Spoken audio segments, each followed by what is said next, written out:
All right, good evening, everyone. Thank you for coming out tonight. I'd like to call this meeting of the Sterling Heights City Council to order. If you would, please stand with me for the Pledge of Allegiance. Remain standing for the invocation. I pledge allegiance to the flag of the United States of America and to the republic for which it stands, one nation, under God, indivisible, with liberty and justice for all. Dear God, please bless our elected officials. Grant them courage and wisdom to do what is right for all citizens. Amen. Amen. Thank you, Ms. Riska. Can we please have the roll call?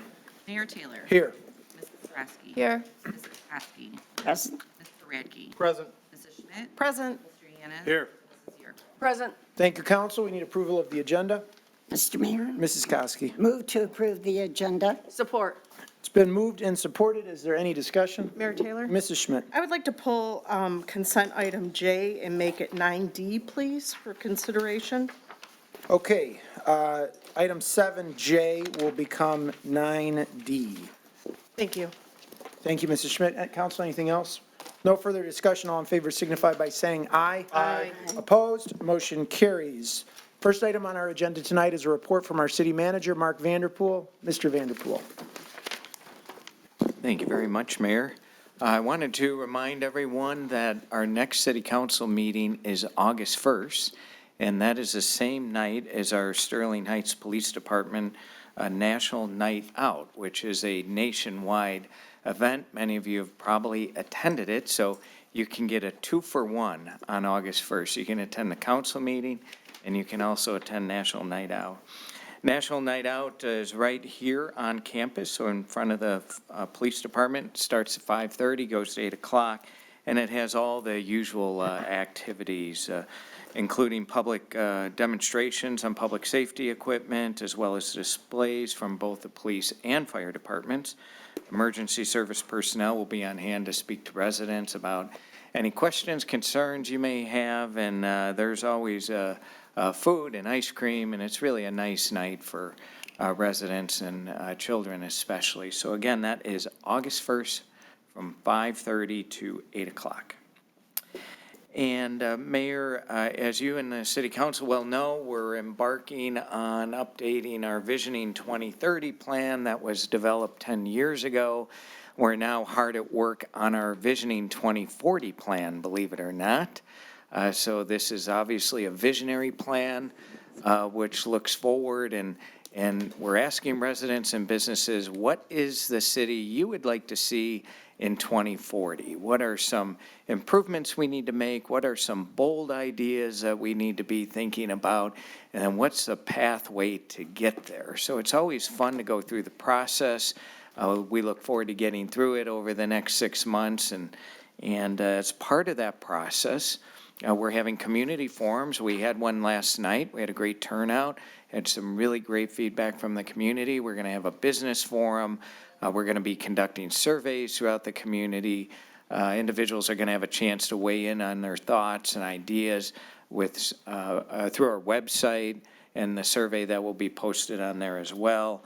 So it's a very inclusive process. So we look forward to your feedback. But as part of that process, we want to make sure we have good data as we look ahead, and especially with respect to demographic data. So with us this evening is Jeff Nutting, who is SEMCOG's forecast coordinator, and SEMCOG is the Southeastern Michigan Council of Governments. We're really fortunate that we have a great working relationship with SEMCOG. We're represented at their general assemblies and on their executive committee.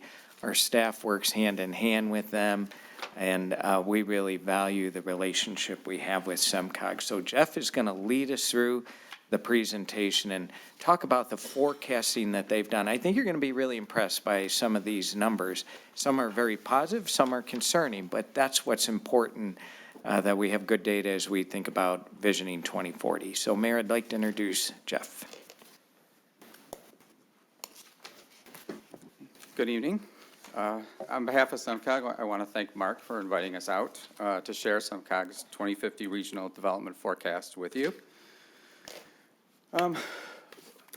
Tonight, I'd like to share exactly what our forecast is, what the regional trends are that will affect the next 30 years, and then also look at the county forecast and the community forecast.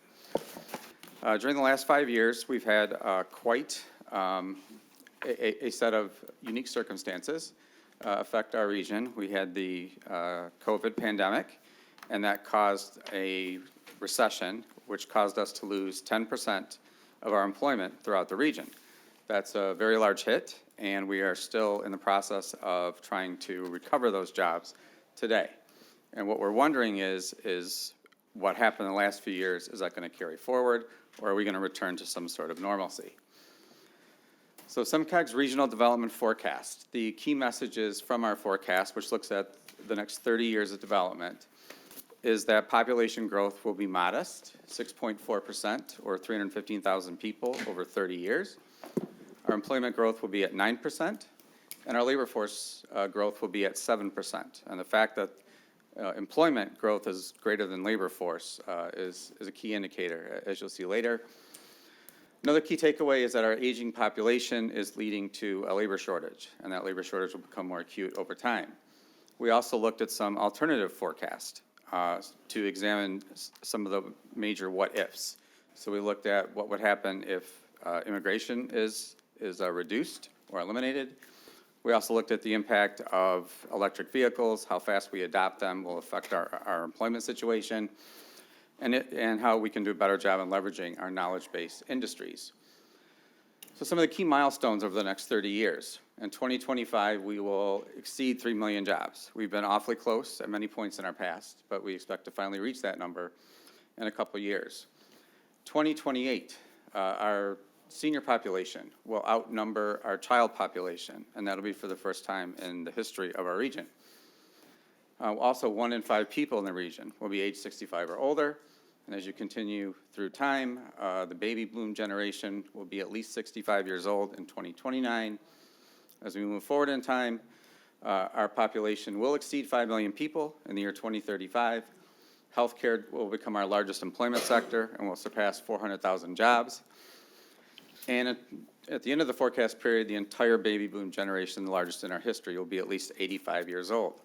Now, our vision at SEMCOG is to get small towns, suburbs, big cities together, take advantage of our natural resources, our educational institutions, in order to create a region that's a great place to live and work. And our forecast is a big part of how we plan to do that. So just some background information on the forecast. It's a population of age, race, households by type, housing units, employment by job sector. And we do this for the region, for counties, for communities, school districts, watersheds, and a variety of other geographies. The reason we do this is to understand our future economy, our labor force, our demographics, shift in population dynamics. And we do this in order to do accurate planning for infrastructure. This is how we make the infrastructure decisions that affect the region. If we know where somebody lives and where they work, we can figure out how they'll get from A to B, and that influences where we spend our infrastructure dollars. So some of the regional trends that are most important. In terms of population growth, in 1990, we were 4.5 million. 2001, we reached our peak population of 4,849,000. And then during the 2000s, we had essentially what was a one-state recession. We lost half of the population growth during the 2000s.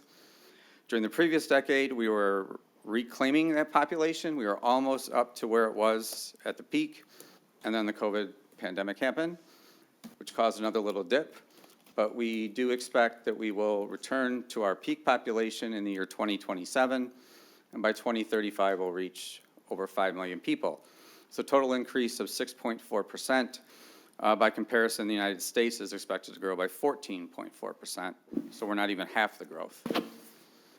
Looking at the demographic components that are driving our population growth, in this slide, the green bars represent natural change, births minus deaths, and you can see that over time, we actually reach a negative situation where there are more deaths than births, and we expect that to continue well into the future. The orange bars are domestic migration. Historically, residents leave Southeast Michigan for other parts of the state and other parts of the country. We've done a much better job recently at retaining residents, but we expect that to always be a slight minus moving forward. And then the yellow bars represent international immigration. And as you can see, by 2050, that is the only positive part of that equation. So in our region, we're heavily dependent on immigration in order to continue population growth into the future. And that's, you know, we will have growth, but without that, it will be very, very hard to maintain population stability. There's a rapid growth of our senior population. We are aging in place. And for the first time ever, we have more seniors than children. And that is going to be a challenge, particularly for our school districts, facility planning, things like that. And we also have an increase in the population of age 85 plus as well. So those are both up 37%, 139%, which means that the other population groupings are in decline. Here you see school-age population, which peaked in the year 2002 at 935,000 students. 2022, we're essentially 250,000 below where we were 20 years ago. We expect that to continue to drop until the year 2035, at which point it will level off and tick up a bit. But even in the year 2050, we're still about 250,000 students below where we were at the beginning of this century. Labor shortages. In our region, as we age, we are entering a period where we don't have enough workers for the jobs that we have, and this affects our economic growth. As you can see in the charts, for people in the prime working ages, age 25 to 54, 89% of them work full-time, only 11% part-time.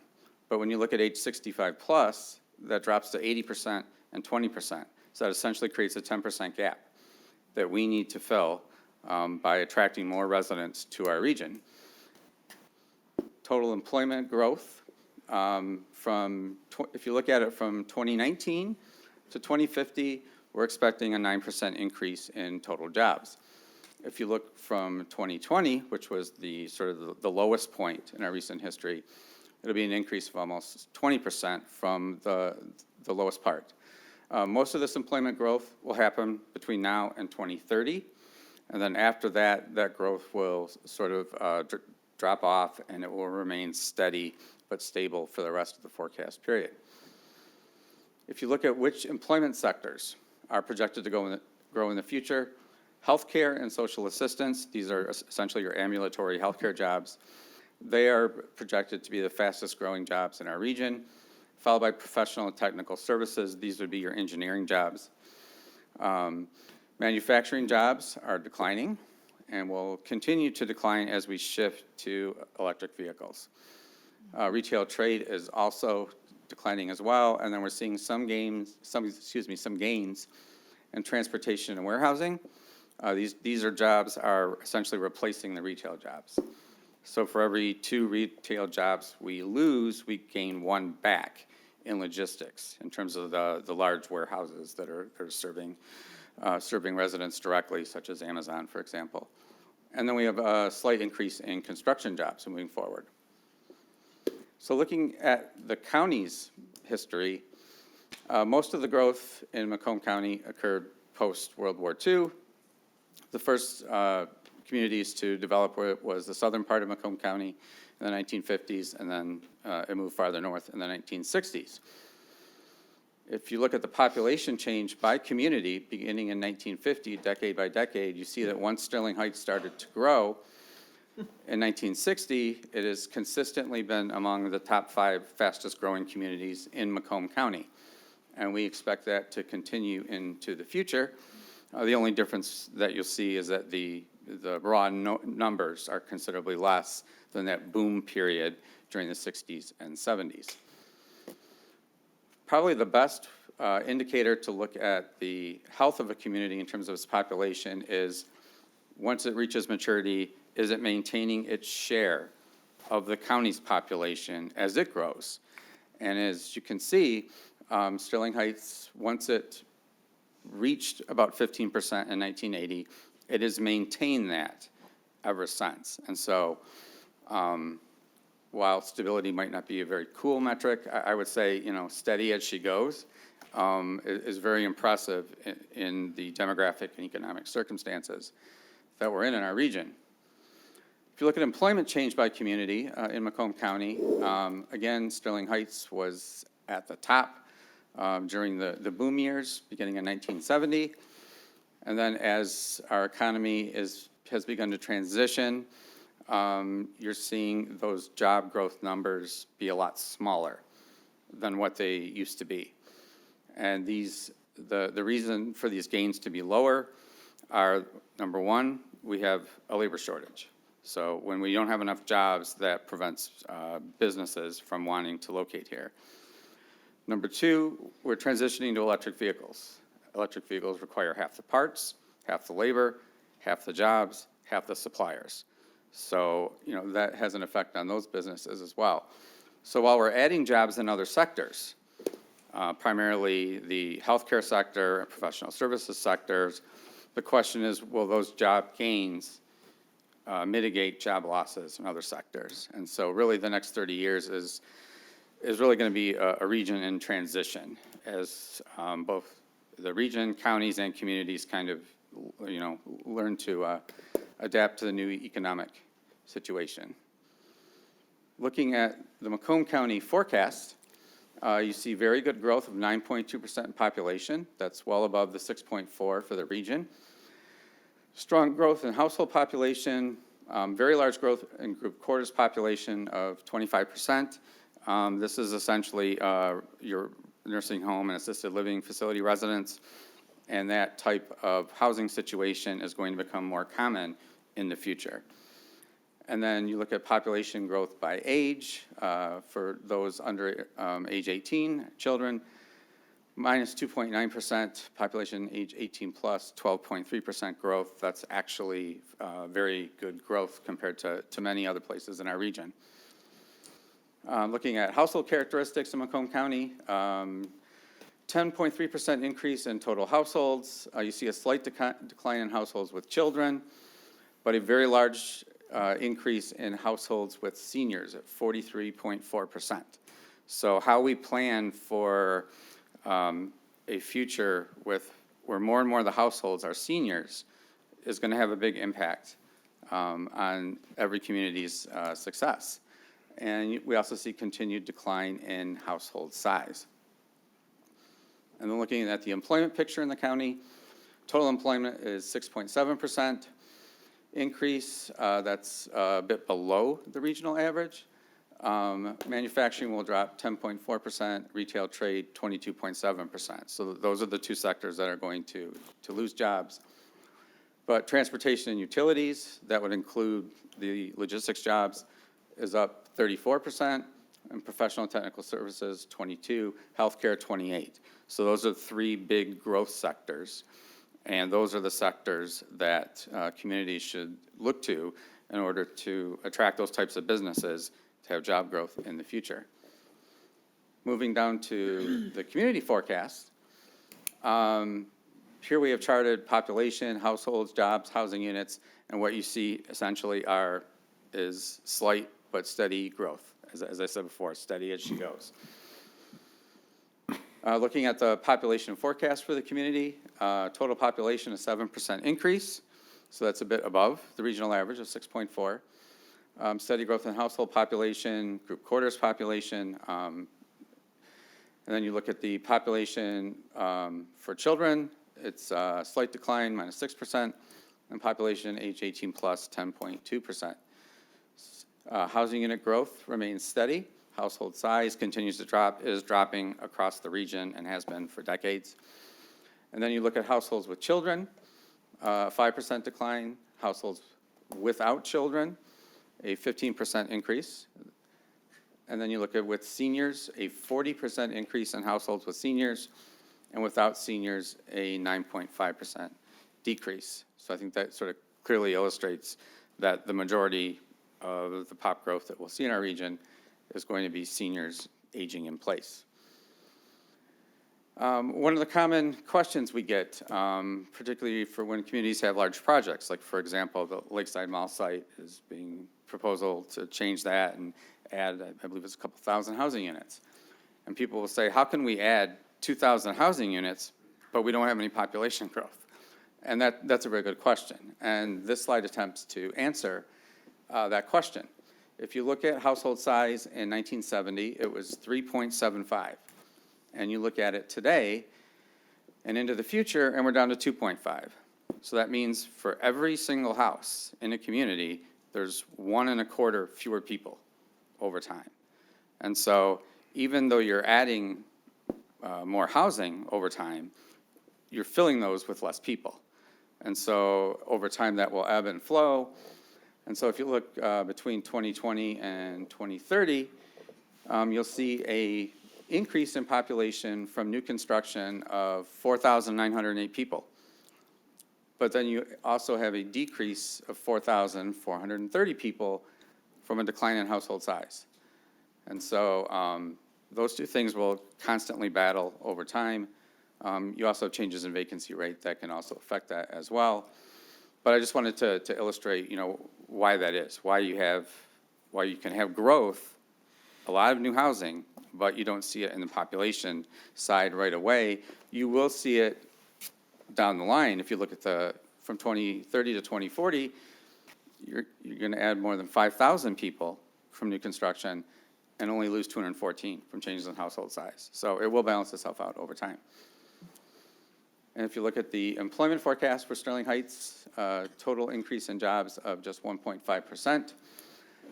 Good growth in construction jobs, decline in manufacturing and in retail trade, but large increases in transportation, utilities, and professional and technical services and healthcare.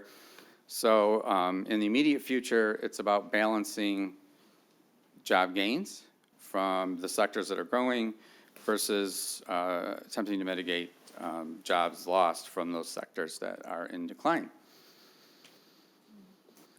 And then this is a chart showing that same thing. You see the decline in manufacturing jobs over time. This is based on the assumption that we will reach 50% electric vehicles in the year 2050. If that occurs faster, then the manufacturing job declines will be greater. If it occurs slower, then there'll be less. And so that's really the big question out there when it comes to employment growth, is how fast we actually transition to EVs will definitely affect our employment situation moving forward. And I just want to mention that SEMCOG has a lot of data resources that can hopefully be helpful in your visioning project. And with that, I'd be happy to answer any questions. Thank you. So, Mayor and Council, you can see, and for our audience members, how important it is to understand data as we move forward. We have 70,000 plus jobs. Our challenge as we think about Visioning 2040 is how do we keep those jobs? How do we grow them? We have significant manufacturing jobs in the city. Even though manufacturing is projected to decline, it's alive and well in Sterling Heights. So the challenge for us as a community is how do we continue to ensure that those employers, Stellantis, Ford, General Dynamics Land Systems, BAE and the like, and all the suppliers continue to invest here in Sterling Heights and not elsewhere. I think the city's pro-business philosophy has worked very well in that regard. But I did want to thank SEMCOG, and I wanted to recognize, too, Amy Malmer, who's the manager of membership. And again, SEMCOG does so much more than demographic projections. We work with them on grants. They were instrumental in working with the city to get a $100 million grant for the Innovate Mound project, a $100 million grant from the federal government. They were instrumental in helping us improve Dodge Park with a new bridge system that goes over the river. We are working on a $3 million project with SEMCOG along M59, installing new pedestrian pathway along Dobry, a 10-foot wide path from DeQuinder to Utica, replacing all the fencing. So they are a very valuable partner for the city. I wanted to thank them. Thank you very much. And Council, if there are any questions, I'd open it up. Mr. Radke? Thank you, Mr. Mayor. Just a brief question. Looking at the population forecast, before the census, we estimated that we would be over 135,000. We came in lower. I'm curious about the drop or the slight drop post-COVID. does some COG believe people moved back and then left again? Or I guess where is that dip coming from, or how has it been factored in? That's a very good question. I would say that I trust our population numbers more than I trust the Census Bureau's population numbers. There is a great deal of variability, particularly in the Census ACS data platform, which is the estimates that you see every year as opposed to the decennial census, which you just get once every 10 years. There's a lot of unexplained variability in those numbers, and the introduction of what they call differential privacy, which basically means that they replace actual counts with estimates in order to sort of fuzz the numbers up so that no one can reverse engineer the data backwards. That adds even more variability. So we see many communities where the census numbers from the ACS will go up and down. Sometimes it's just 2,000 or 3,000. I know of other communities in our region that have seen 8,000, 10,000 jumps back and forth over time. So, the census does a lot of good work. They provide a lot of excellent data, but when it comes to their estimates program, I put more faith in the information that we put together.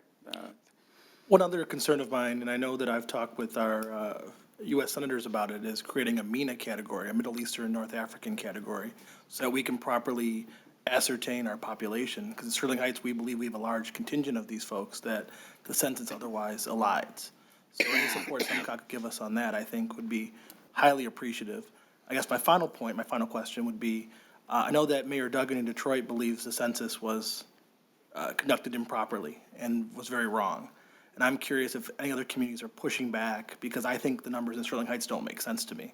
I think we're actually larger than the census estimates. So I was wondering what SEMCOG's thinking on that was. So, actually, we are working with the city of Detroit on their challenge, providing background information. We've identified some issues with the Census Bureau's permit system. Essentially, it's a system that they use to collect building and demolition permits, and they use that to adjust their own internal estimates. So we're helping the city essentially provide better permit data as part of their challenge. In terms of supporting another category, we would absolutely be for that. The more refined the data is, the better job we can do on our end when we're trying to look into the future of the region, because different people have different location characteristics. So the more refined a population is, the better able we are to locate them. So Thank you for your presentation. I really do appreciate it. That's all I have, Mr. Mayor. Thank you, Mr. Radke. Anyone else? Thank you very much, sir. We do appreciate the work that SEMCOG does and the very informative presentation tonight, so thank you. thank you. Mr. Vanderpool. Thank you, Mayor. I have just a few more items, and they are super exciting. I am really pleased to introduce this next item. We have an annual awards program where we recognize the good work of our city employees, and that's really exciting because we have so many employees that are doing great work. And then throughout the year, we have employees that get recognized for one reason or another, and tonight we have two such employees. And I want to introduce our Community Relations Director, Melanie Davis, who's going to talk about a very special Hometown Award recognition. Thank you, Mr. Vanderpool, and thank you, Mayor Taylor, Council, and Mr. Kajewski for this opportunity. I stand proudly before you today with the great news that SHTV's Bob Surgott and Sterling Heights Police Department's Captain Hopper have recently won a Hometown Media Award from the Foundation for the Alliance for Community Media for their work on a documentary titled Every 15 Minutes, a Sterling Heights Story. The ACM Hometown Awards are highly coveted national awards for excellence in public programming nationwide. And the Every 15 Minutes documentary won the Best of Award in the category of original film or drama. SHTV produced this documentary for Every 15 Minutes, which is a program that began with the California Highway Patrol in the 1990s. And the program got its name due to the fact that someone dies or is seriously injured in an alcohol-related traffic collision every 15 minutes in our country. This documentary was a massive public-private partnership effort among the SHTV Department, Sterling Heights Police and Fire Departments, Warren Consolidated Schools, the 41A District Court, Henry Ford Health System, Utica Van Dyke Towing, Wassac Funeral Home, EA Graphics, and the Traffic Improvement Association. Now, all these partners came together and collaborated on this project with the shared goal of warning the public of the dangers of drinking and driving and to show how it negatively impacts so many lives. Stations across the country submit nearly 1,000 entries into these Hometown Media Awards each year, and then a panel of 150 judges from the industry then evaluate those entries and select just 100 winners. The awards are given to the most creative programs that address community needs, develop diverse community involvement, challenge conventional commercial television formats, and move viewers to experience television in a different way. Now, our SHTV staff are regular winners each year in ACM's Philo Awards, and that's at the regional level. And winning this award now at the national level is a huge honor for SHTV and for the city of Sterling Heights because it underscores not only the talent and creativity that we have here in our SHTV department, but it also underscores the innovative ways that the members of our police department work to tackle tough community issues. And now this effort takes its rightful place on the national stage. SHTV values the partnership that we have with our police departments and all of our city departments and community members in putting together the highest quality content that we think is engaging, entertaining, and effective. Bob Surgott received this award in person at the ACM conference in Brooklyn, New York last month. And we have a really short video clip now that we're going to share with you of that time.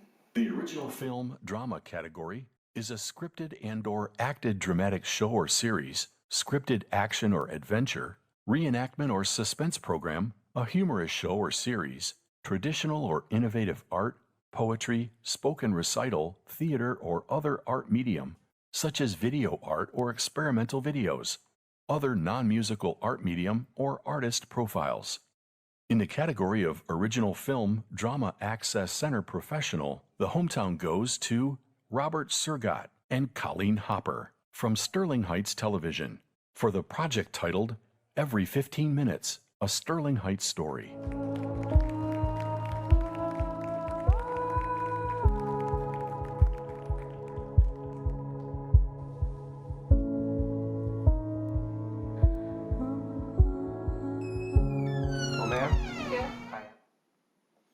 So that was last month in New York, and now I'd like to bring up Bob Surgott and Captain Colleen Hopper to re-accept the award here today and to share their thoughts about working on the project.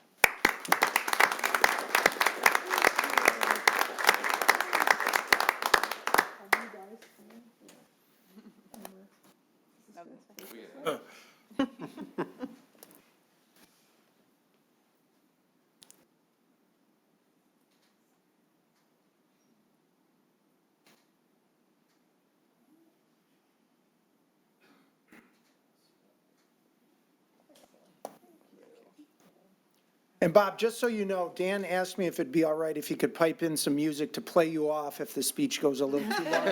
Just like you're at the Oscars. But I told him, no, we're not going to do that. We're going to let Bob speak. Dan loves the Academy Award, so I'm not really surprised on that one. Thank you. This is a great honor. And I got to start with, I don't know who's seen the video, but the students from Warren Consolidated Schools theater program and their parents who also co-starred in the film, I mean, it doesn't win it without our partnership with Sterling Heights High School. I can't thank them enough. It's just a fantastic job. I mean, they're led by Craig Miller, who I thought, Principal Craig Miller was just a fantastic partner. We don't get this video off the ground. We actually started this video in 2019, and we had a pushback, and then 2020, we actually cast it in late February of 2020, and then the pandemic happened.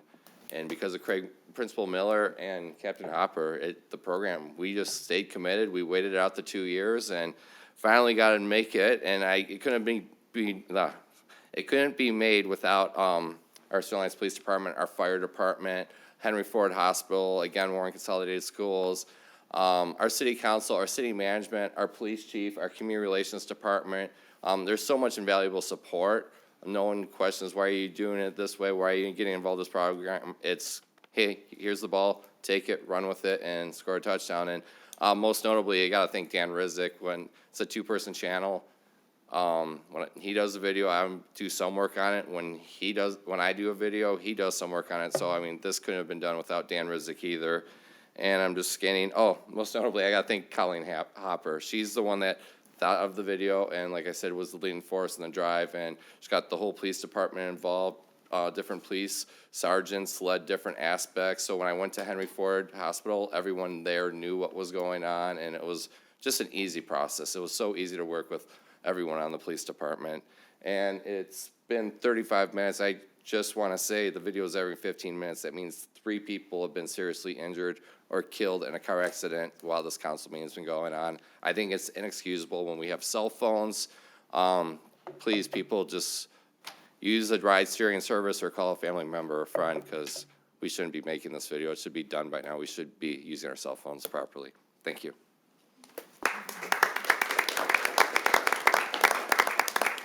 Hi, just a couple words. I wanted to personally thank the city manager, mayor, and city council for taking the time to recognize Bob and I for this award tonight.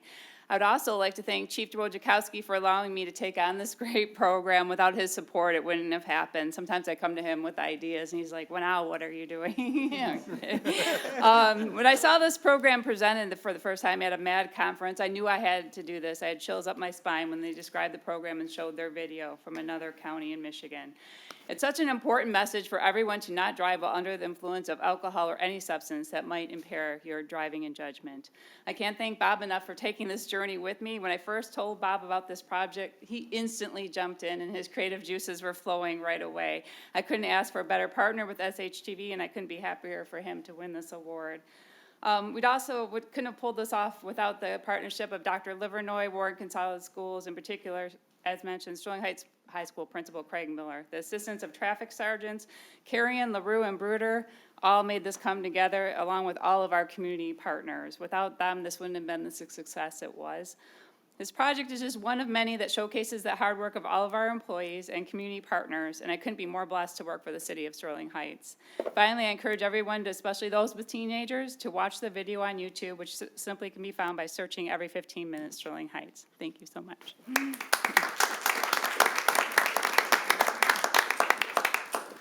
And Mayor, we have another really special employee recognition, and the chief is going to lead us through that. So Chief Dale Wojciechowski is going to talk about this recognition. But in addition to that, he's also going to talk at the request of Councilwoman Schmidt, about the new statewide cell phone law that is in effect that we now have to enforce, and you should all be complying with. So this is another 2-for-1 presentation. Well, thank you, Mr. Vanderpool. If I could have that PowerPoint up, Dan, if you're listening down there, the one's on the screen. There you go. Look, it's like magic.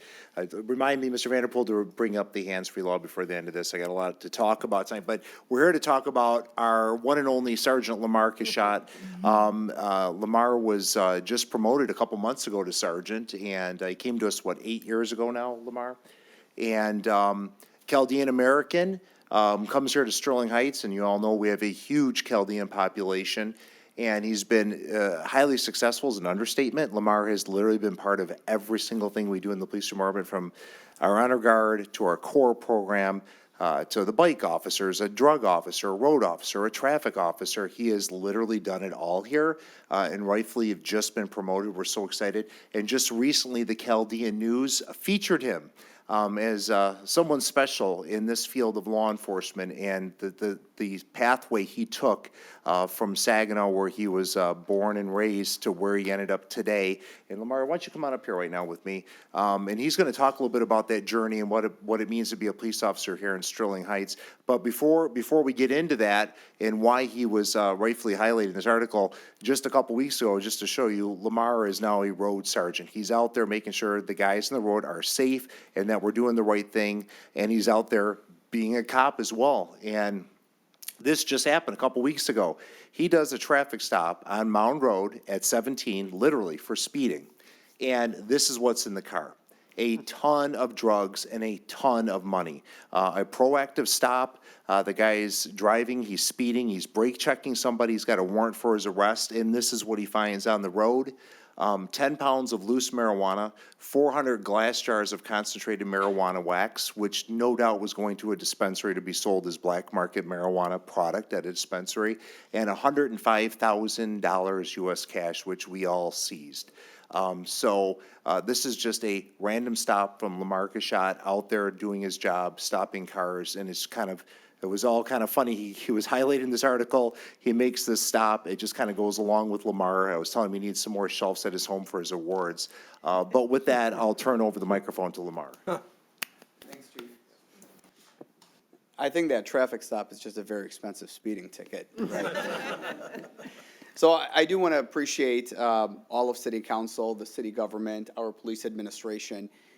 For those that don't know, law enforcement in the Chaldean community is not necessarily sought after. The Chaldean people generally handle their own problems, and back in the country of Iraq, they don't call the police, right? It's a system of government. So to not only enter law enforcement as a Chaldean American is one feat, but then to continue, and in the 15 years, I come to work like it is the first day on the job. I am appreciative of the city. I experienced my first encounter with law enforcement at the age of 6, where there was a police sergeant that came into my father's liquor store. Just very motivated, had a good attitude, and from then on, I knew that this is a career choice I wanted to be. In addition, with recruiting, coming down to Sterling Heights, I did a ride-along, and during that ride-along, I was just a civilian. I was not acting in a law enforcement capacity, and I was able to translate for one of our officers. I had never done that. At the time, I had been a police officer for 8 years. So that's when I knew that this is a community that I wanted to come to, and this is the community that I wanted to police. In addition to that, through our recruiting efforts, since I've been hired here, we've been able to hire and retain 3 additional Chaldean police officers. Now, we have had other Chaldean police officers come to our agency, but the nice thing about Sterling Heights Police Department is no matter your race, your gender, everything is earned. Whether it's through the hiring process, through the field training officer process, you have to earn your position here. You don't just, it's not just given. So I am fortunate of the administration and how right we do everything here. And I know that the city of Sterling Heights continues to recruit and promote the Chaldean community population, and I'm just happy to be a part of that. So moving forward, I think we can all work together to continue to grow the city, and I appreciate that opportunity. Thank you.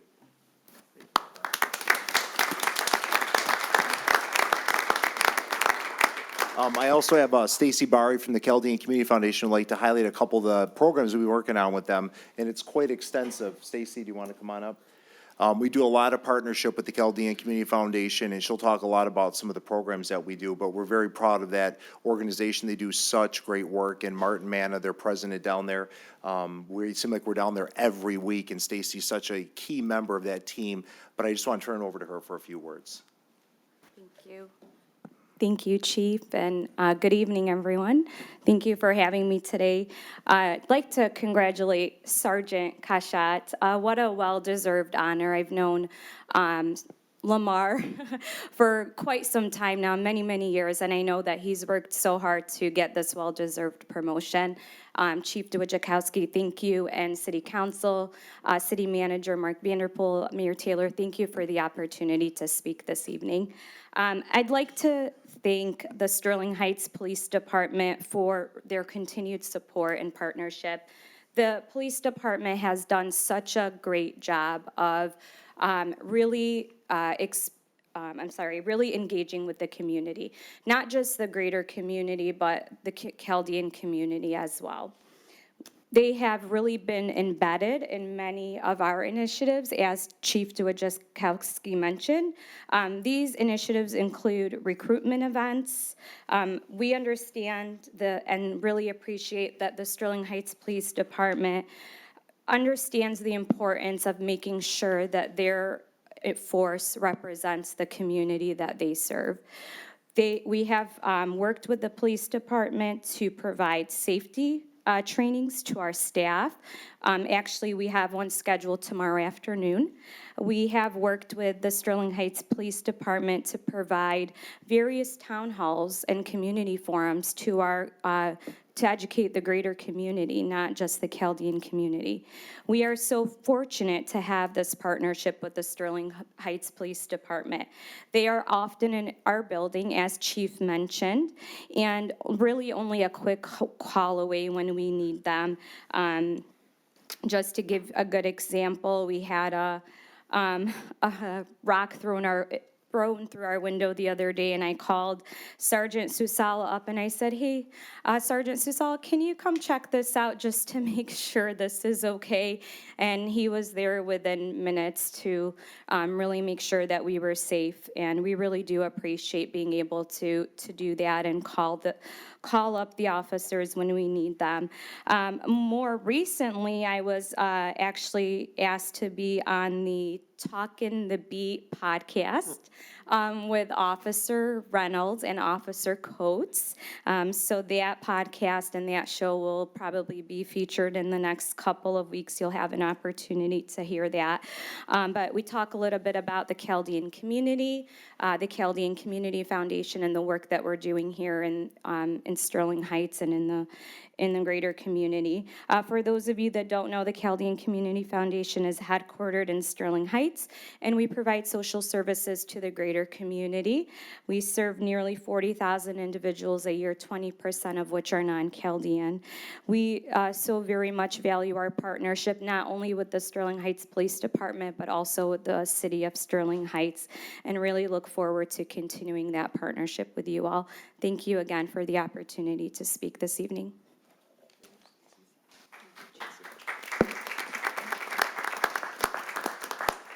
Dan, if we go back up that PowerPoint.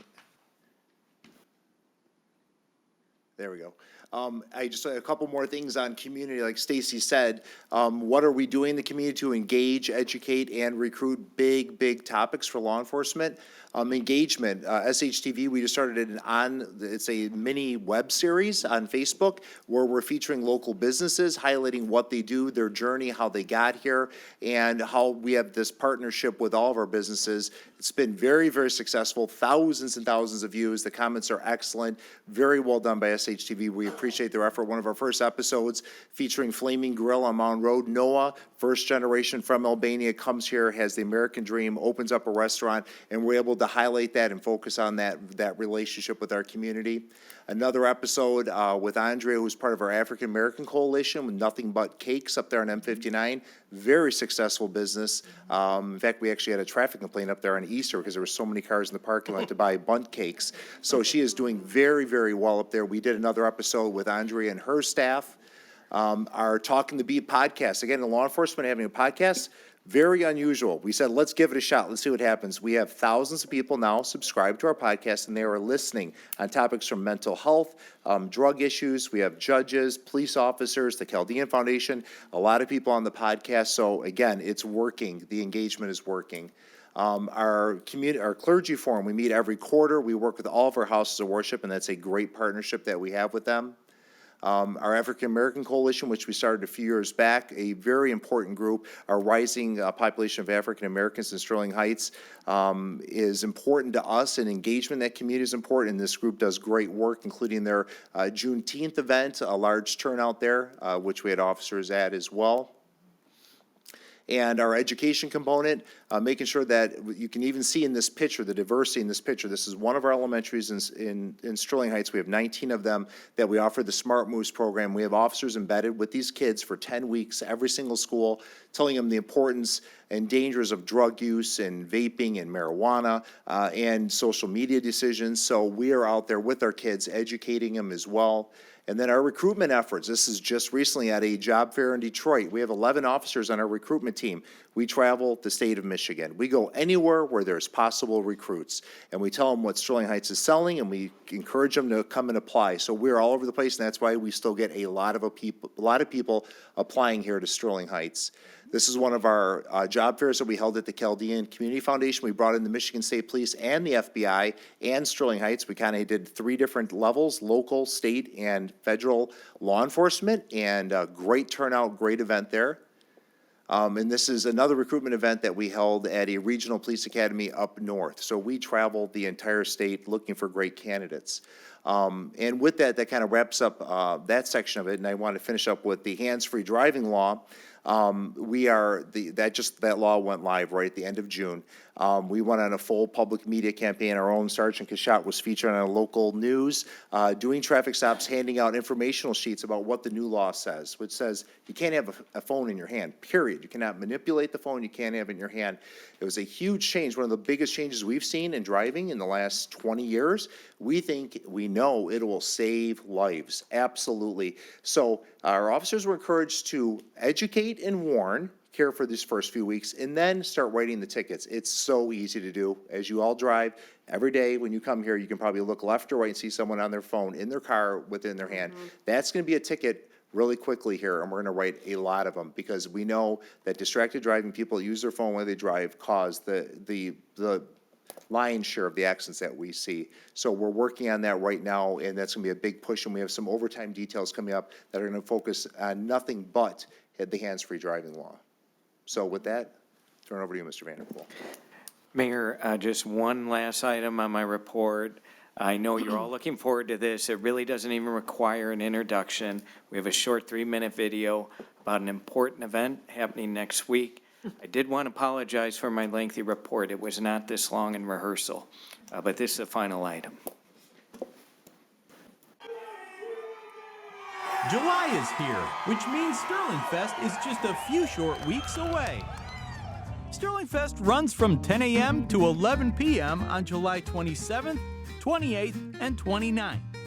Events such as the Raise Hope and Foster Dreams Art Fair, the Stellantis Midway, the Christian Financial Credit Union Fireworks, the Ford Motor Company Jazz and Blues Stage, Genesis Credit Union Kids Fest tent, the Amazon and the ITC Sterling Fest 5K, and the GFL and LGC Global Suds and Sounds tent offers something for everyone. Also included at Sterling Fest is Upton House tours and a naturalization ceremony. New this year is a convenient shuttle bus drop-off at the Sterling Heights Community Center. Riders can park at Bethesda Christian Church after 4 p.m. and all day at Heritage Junior High, St. Ephrem Catholic Church, and Walsh Elementary. Handicap shuttles are available to those that are dropped off at the Sterling Heights Community Center, with drop-offs and pickups at 6 additional locations throughout the festival. For those looking for nearby parking, you can find it at the grass lot at the northwest corner of 18 Mile Road and Utica Road. Metro Church of Christ, 41A District Court, Stevenson High School, and Great Lakes Church. Just a reminder that during Sterling Fest, the Sterling Heights Nature Center remains open. However, the Public Library, Community Center, and Senior Center will be closed. On Thursday, July 27th, Sterling Fest celebrates 50 years of hip-hop with Dallas-based Hip Hop Array, bringing the flyest, dopest beats of the 80s and 90s to Dodge Park. You can't touch this national touring tribute act as they play the best songs from the past at 8 p.m. On Friday night, the legendary Rock and Roll Hall of Fame drummer and founding member of Guns N' Roses, Steven Adler, performs all of the GNR hits he performed on, including the best-selling debut album of all time, Appetite for Destruction.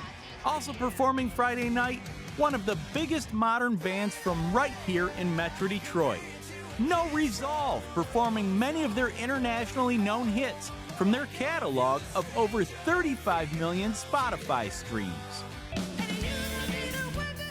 On Saturday night, one of the greatest voices in the history of rock and roll, Ann Wilson and Trip Sitter close out another year of top-shelf entertainment at Sterling Fest. Ann is known far and wide as lead singer and songwriter of the groundbreaking rock band Heart, celebrating its 50th anniversary this year.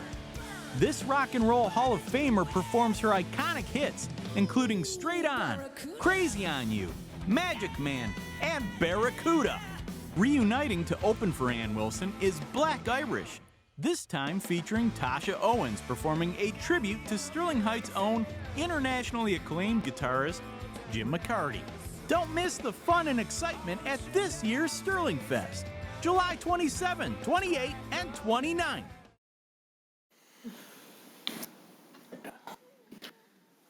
You're done. Okay, thank you, Mr. Vanderpool.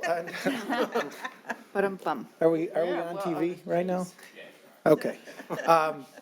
Well, before you leave, Lamar, I mean, we won't belabor it much longer, but thank you to our employees, Lamar Kashat, Captain Colleen Hopper, Bob Surgott from our community relations. You guys are very well deserving of the recognition you got tonight, and it's because of employees like you that we have the great city that I think that we have. So can we have one more round of applause for these great employees?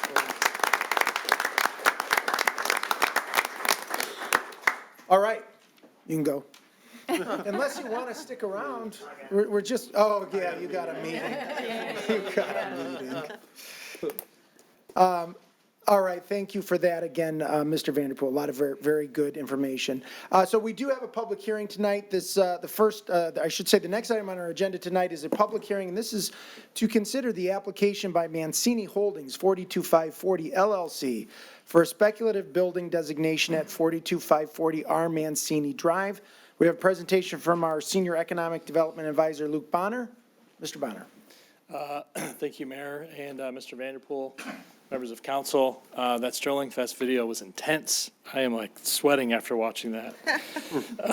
You have tonight for consideration is a speculative tax abatement for a new 42,000 square foot building at 42540 R Mancini Drive.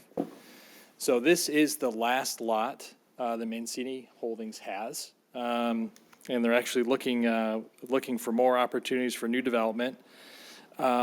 Industrial continues to be in major demand in the city, and we need more space.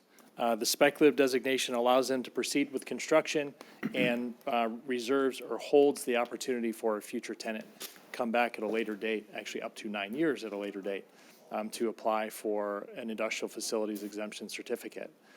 This would be the third speculative designation that Mancini Holdings has taken advantage of. The two previous ones, the first one actually was leased to Ultimate Hydroforming on Van Dyke in the North Van Dyke Avenue district.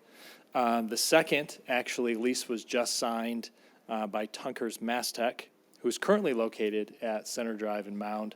They're expanding into the former site of the state police post that was redeveloped. So two local companies that expanded and needed additional space, and so we're hopeful that with this next building, we can support another local company expansion in the future, or potentially a new company overall to the city as well. This evening, representing Mancini Holdings is the next generation of Mancini Holdings.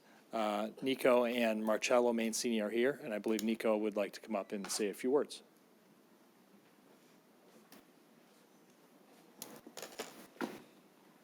Good afternoon. Thank you all for having me here and letting me talk tonight. On behalf of Mancini Holdings, we are very appreciative for the consideration for a tax abatement. As you guys, I'm sure you know, this tax abatement allows us to continue construction without holding off until a tenant's secured. It allows us to manage. I'm sorry, I'm blanking. This is my first, my first road at this. Firing squad. Yeah. No, but it allows us to continue construction without a tenant secured. It allows us to market our property more valuable, and on top of that, it allows us to keep things moving. With that being said, in the past, we've taken advantage of these, and it has brought us much success. So we're very thankful for that opportunity you guys have presented to us. And I'm here for any questions if you have any, and thank you for your time. Okay. If we do have any questions, we'll call you back up. I'll open up the public hearing. We'll hear from the audience, and then during the council's deliberations, if we have any questions, we'll get you back. Okay? Anything else, Mr. Bonner? Okay. So at this point, I will open the public hearing. Is there anyone in the audience who'd like to speak on this item? If not, I will close the public hearing. And council, do we have a motion? Mayor Taylor? Mrs. Schmidt. Resolved to adopt the resolution approving the application by Mancini Holdings, 42540 LLC, to designate the new industrial facility being constructed at 42540 R. Mancini Drive as a speculative building in accordance with Public Act 198 of 1974. Support. It's been moved and supported. Any discussion, Mrs. Schmidt? Just a couple of comments, Mayor. I'd like to thank the next generation of Mancinis for coming in.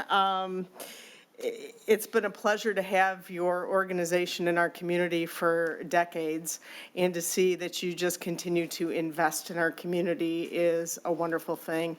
I will say that from personal experience, I have a son who's in a manufacturing situation, and they outgrew their Sterling Heights facility and were forced to move to a different community because we didn't have anything available for them.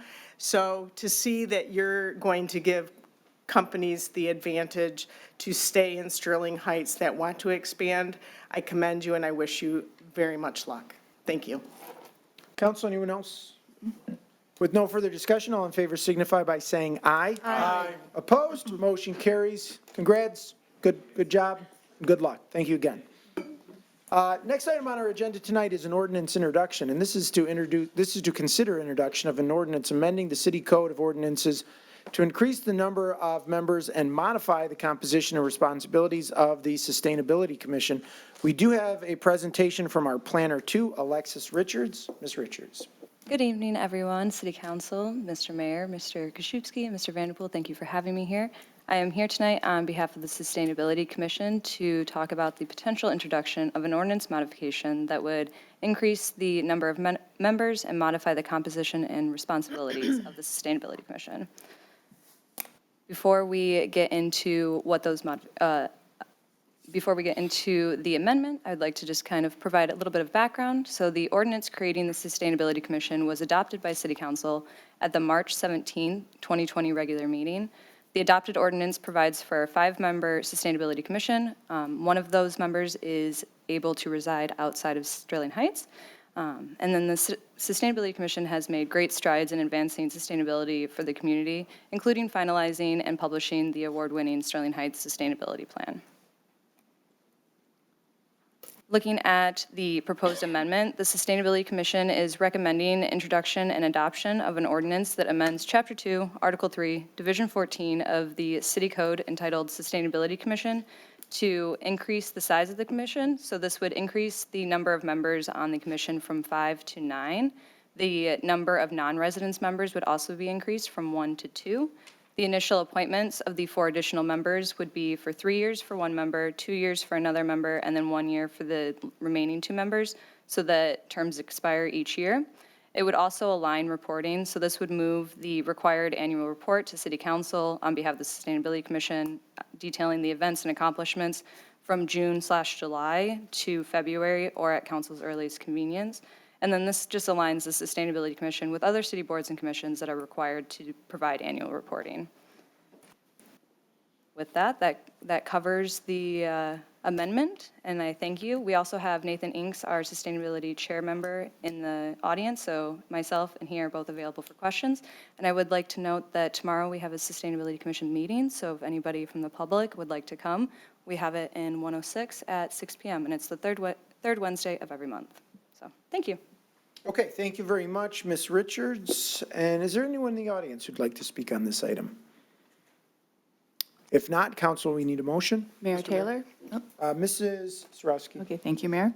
Resolved to introduce the ordinance amending Chapter 2, Article 3, Division 14 of the City Code of Ordinances to increase the number of members and modify the composition and responsibilities of the Sustainability Commission. Support. It's been moved and supported. Is there any discussion, Mrs. Sarowski? Yes, just briefly, Mayor Taylor, thank you very much. I am very happy to recommend this and support this tremendously. Our Sustainability Commission has already done great strides in the 3 years that it's been in existence. And really, this is not only the wave of the future, this is the future, this is our future. We need to find ways to continue to help our planet be things sustainable within our planet, preserve our water. We're the Great Lakes state, so certainly water is a big deal for us.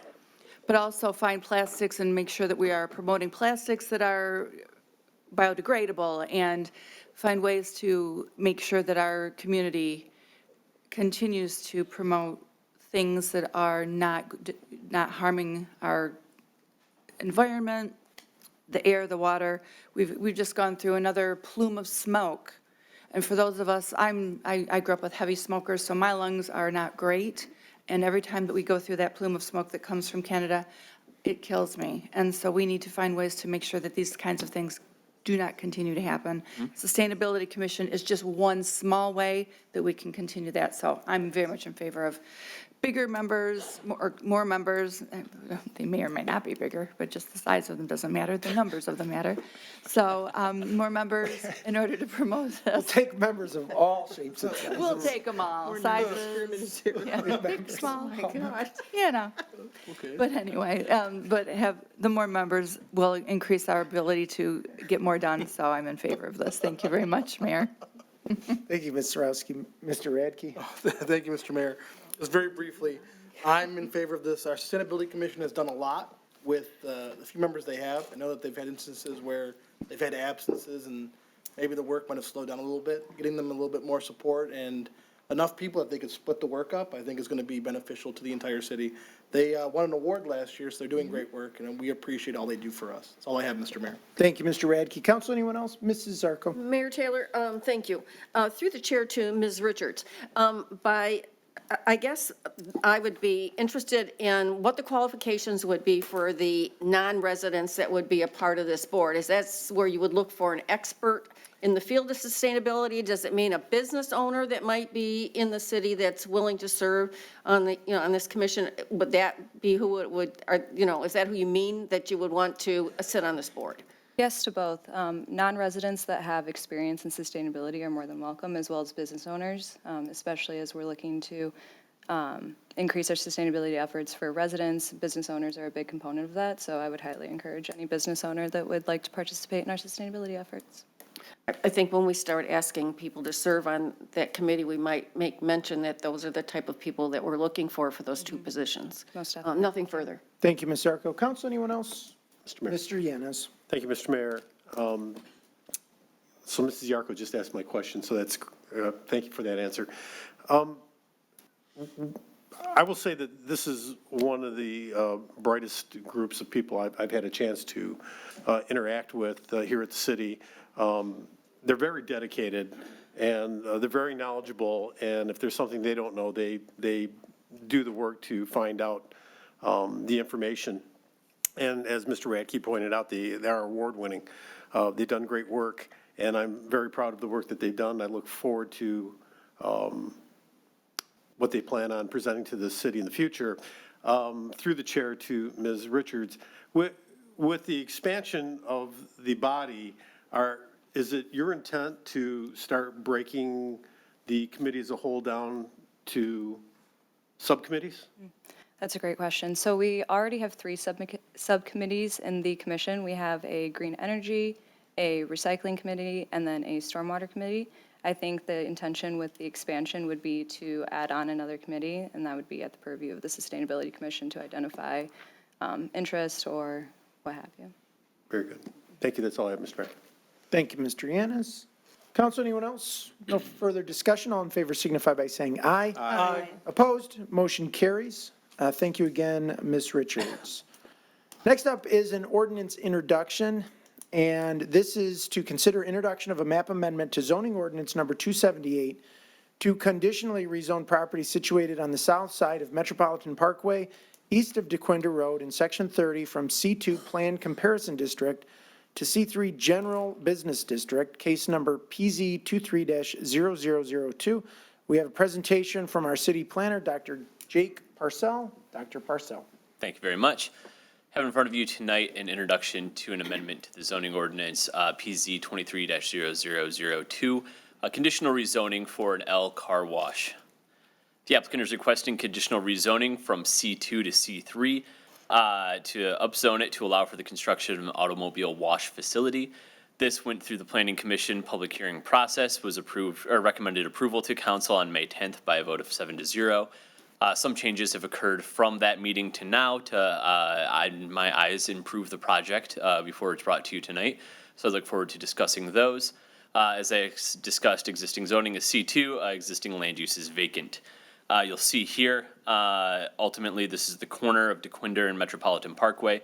Relatively unique shaped parcel. It wraps around an existing gas station right here.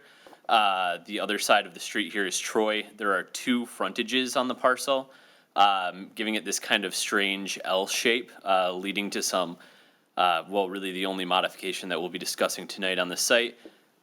Is context around, you have a large parking lot here with a Lowe's and a Target, City of Troy on the other side. Small commercial suites and a few drive-through restaurants and plazas up along Metropolitan Parkway here. On the northern side within the city of Sterling Heights, we have another set of commercial plazas.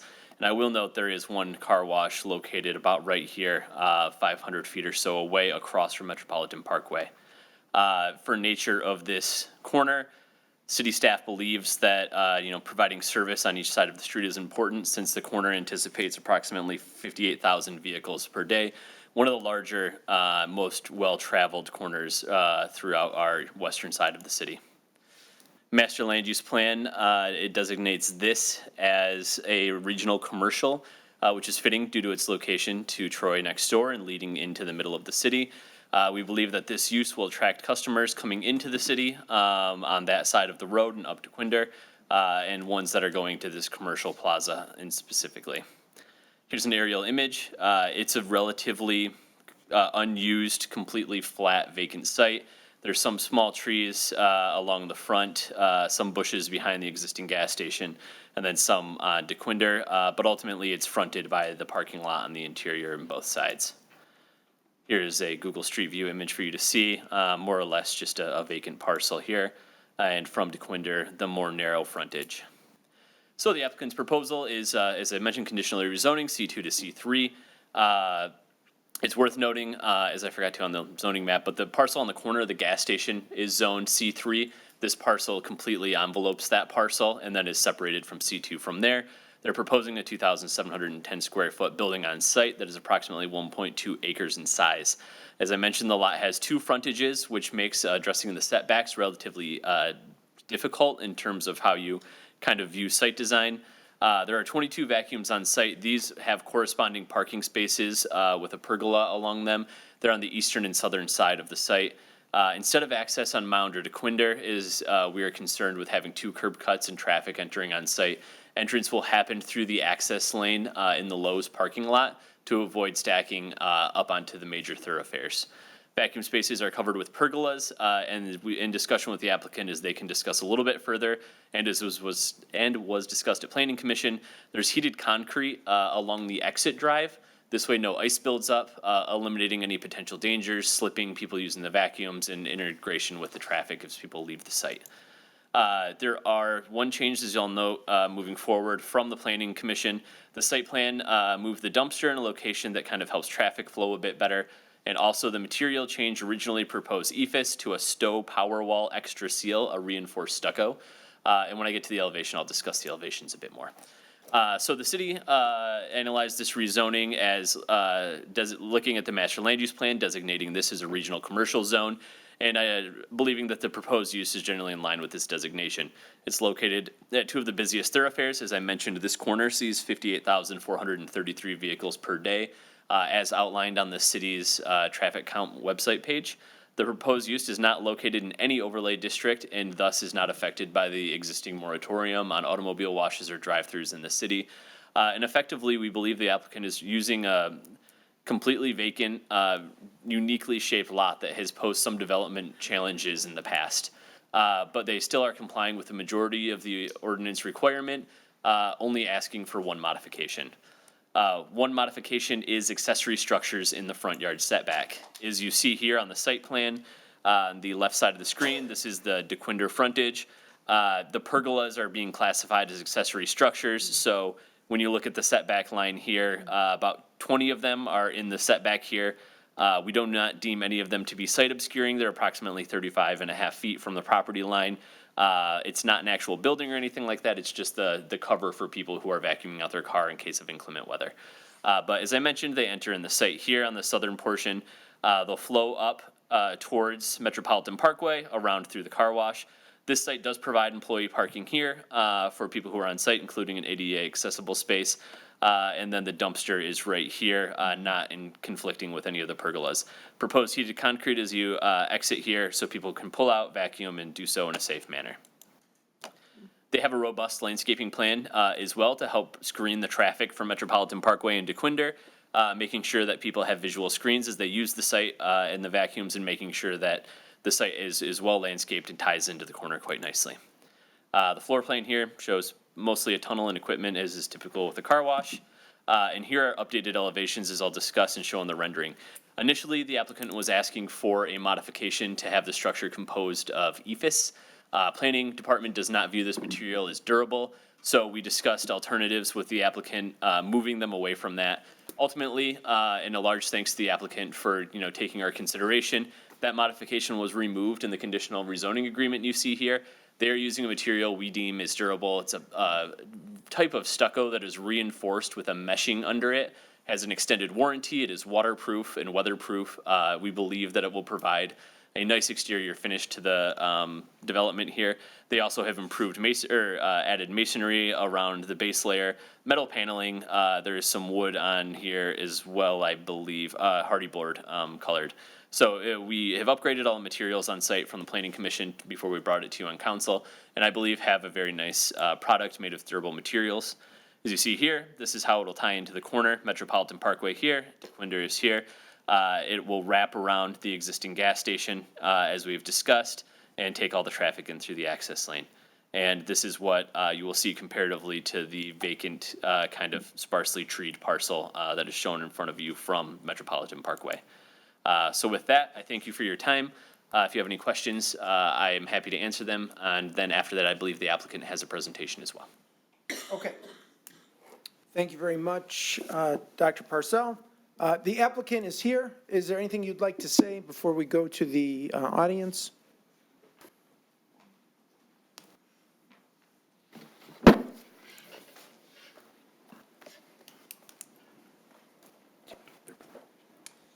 Good evening, members of the council. My name is Mitchell Harvey with Stonefield Engineering, 607 Shelby Street, Detroit, Michigan.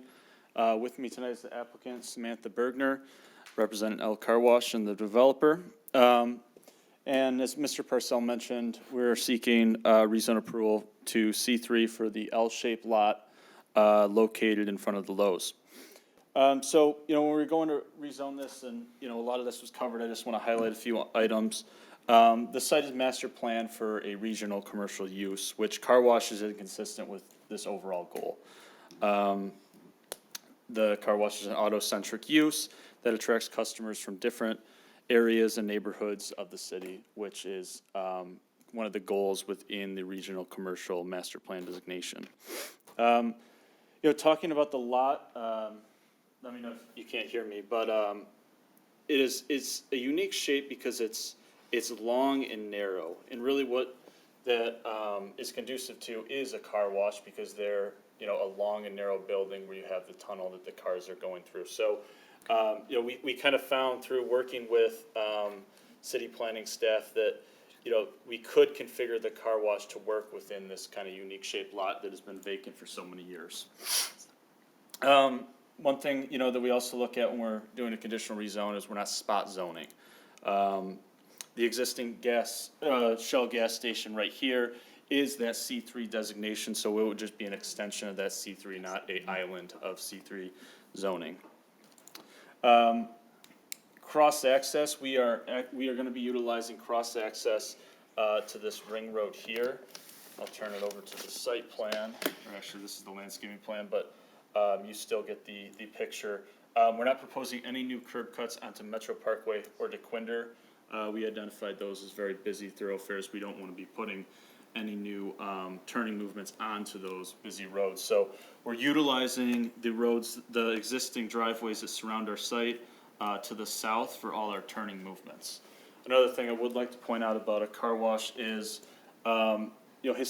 generally people aren't making a specific trip to go get their car washed. They're already on the road, they're already going to work, to school, from school, going to a restaurant, that kind of thing, and they're like, hey, I'm gonna stop and get my car washed. It's not, I'm leaving my house to get my car washed and I'm heading right back. So we believe that it'll utilize a lot of the existing traffic on DeQuinder as well as Metro Parkway. The site plan itself, we've located the building kind of up along Metro Parkway with the parking and vac spaces pushed closer to the south, kind of tie in to the existing Lowe's parking lot that's south of us. We've provided adequate stacking along the east side. We actually have 3 lanes of stacking that merge into one. And a pedestrian sidewalk has been extended through the site, and we've kind of intermixed some bike racks and outdoor break patio areas throughout this sidewalk that extends kind of north and south throughout the site. Lighting wise, the site is going to be well lit with full cutoff LED fixtures, high efficiency, dark sky compliant. And as mentioned, landscaping. As you can see here, we provided significant landscaping throughout the site. We have 15 additional trees of various species, shrubs proposed throughout the site. And one thing to note is we've provided an evergreen hedgerow across the Metro Parkway frontage as well as the DeQuinder frontage to kind of block and kind of screen some of those vehicles that are moving throughout the proposed site. So specific to the site plan and specific to the rezoning application, we believe that the site in front of you meets the requirements and will ultimately be a good development. I do want to turn it over to Samantha, kind of discuss some of the really cool and unique aspects of this specific car wash that we're proposing in this location. So thank you for your time. Thank you.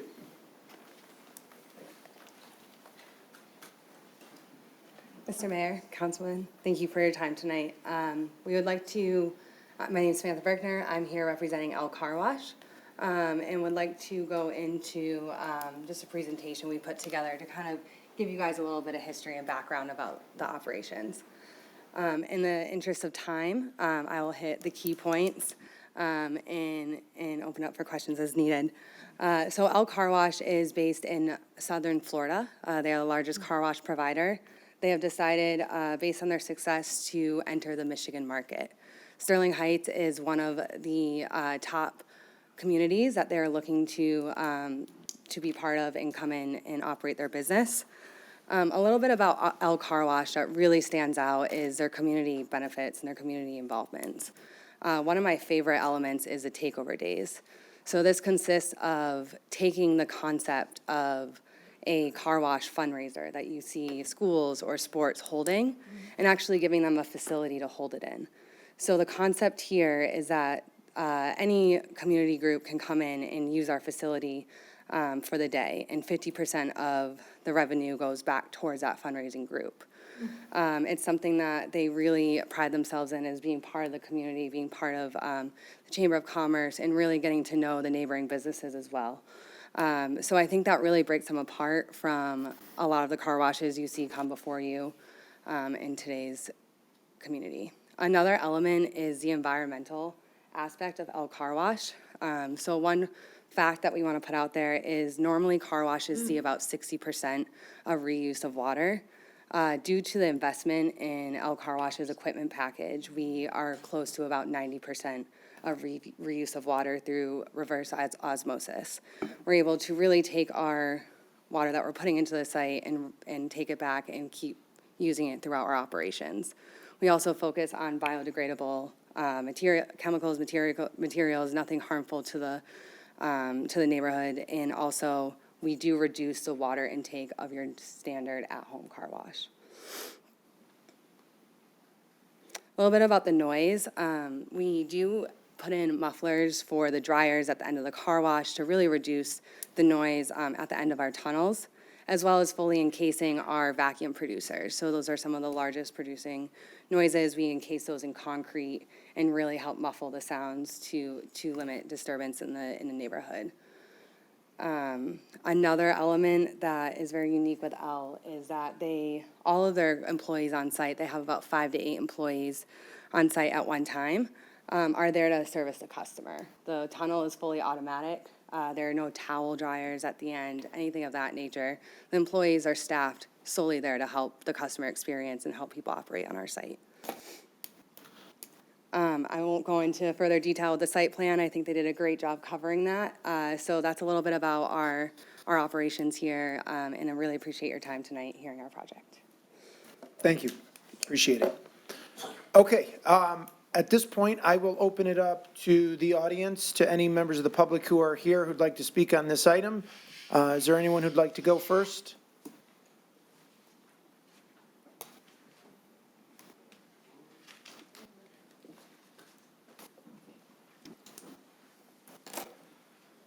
Good evening, Mr. Mayor, honorable members of the council. I'm Charles Murphy of Clark Hills Law Firm, and I work out of their Birmingham office. We represent John Massoud and Michelle Massoud, who've owned and operated Metro Car Wash for 40 years now.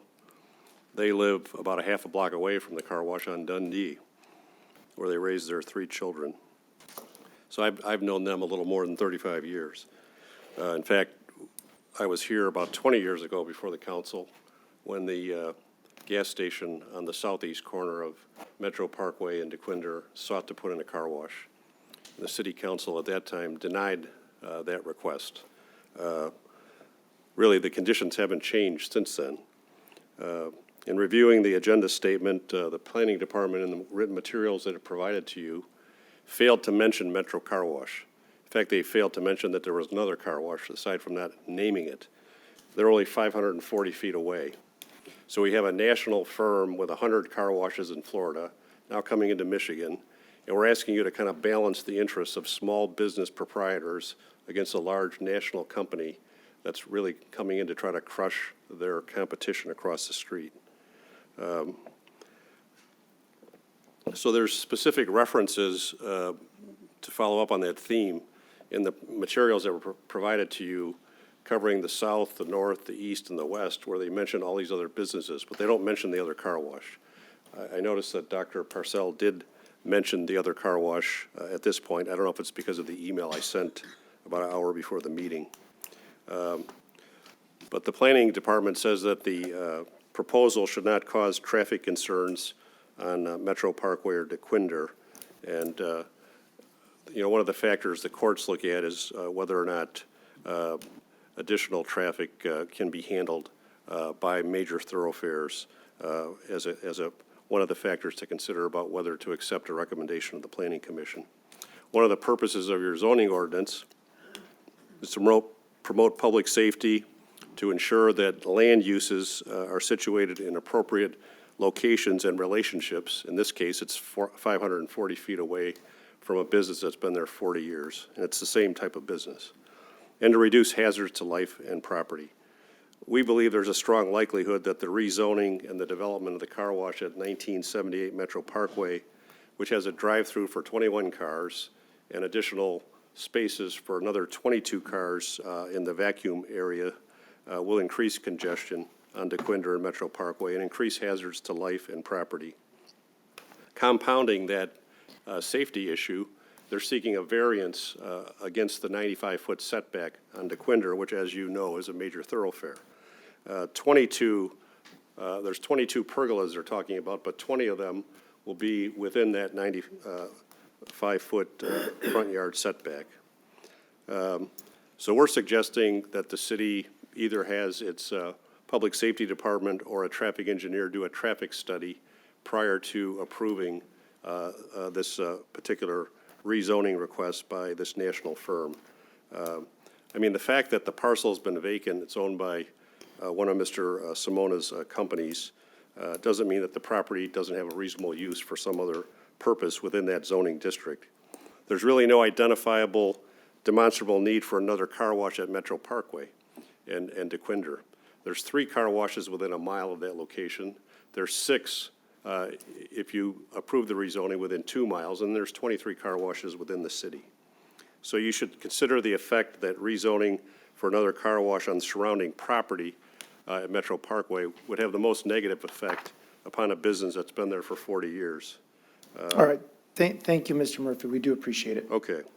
And we're respectfully requesting that you deny the petition to rezone. Thank you, Mr. Mayor. Thank you, sir. Yes, go ahead. Good evening. Thanks for seeing us, and I explained to you, they put $1 and they're gonna keep doing it for months or a year, and they put us out of business, and we got 5 family work there, and they got payment to make, they're gonna be out of job. And as COVID came, a lot of businesses, like you know, went out of business, and business slowed down. And it's a good idea to put businesses in that area, but not with water trail. Like I talked to Lieutenant Bisdorf, and he was going to talk to you and take his opinion, you say, about the water trail, because they're going to be washing 1,500 to 1,600 cars a day, and that's a lot of water trail. And plus they got that cement heat. A car come in the winter, it's all ice underneath, it's going to melt, it's going to make it worse even. So that's a water trail, that's a major stuff, it's very dangerous. And across the street from the Shell, last year was a big accident, somebody died, and another lady got dragged in the parking lot of the supermarket, was very busy, and she died too from the heavy traffic. So it's not safe over there for water trail. They can put something else, but with the water trail, it's going to be very dangerous. So we seek for your help as resident over 45 years and business over 45 years there, and we depend on God and you to keep us in business and leave it to your conscience, and God help us. Okay. Thank you, sir. I appreciate it.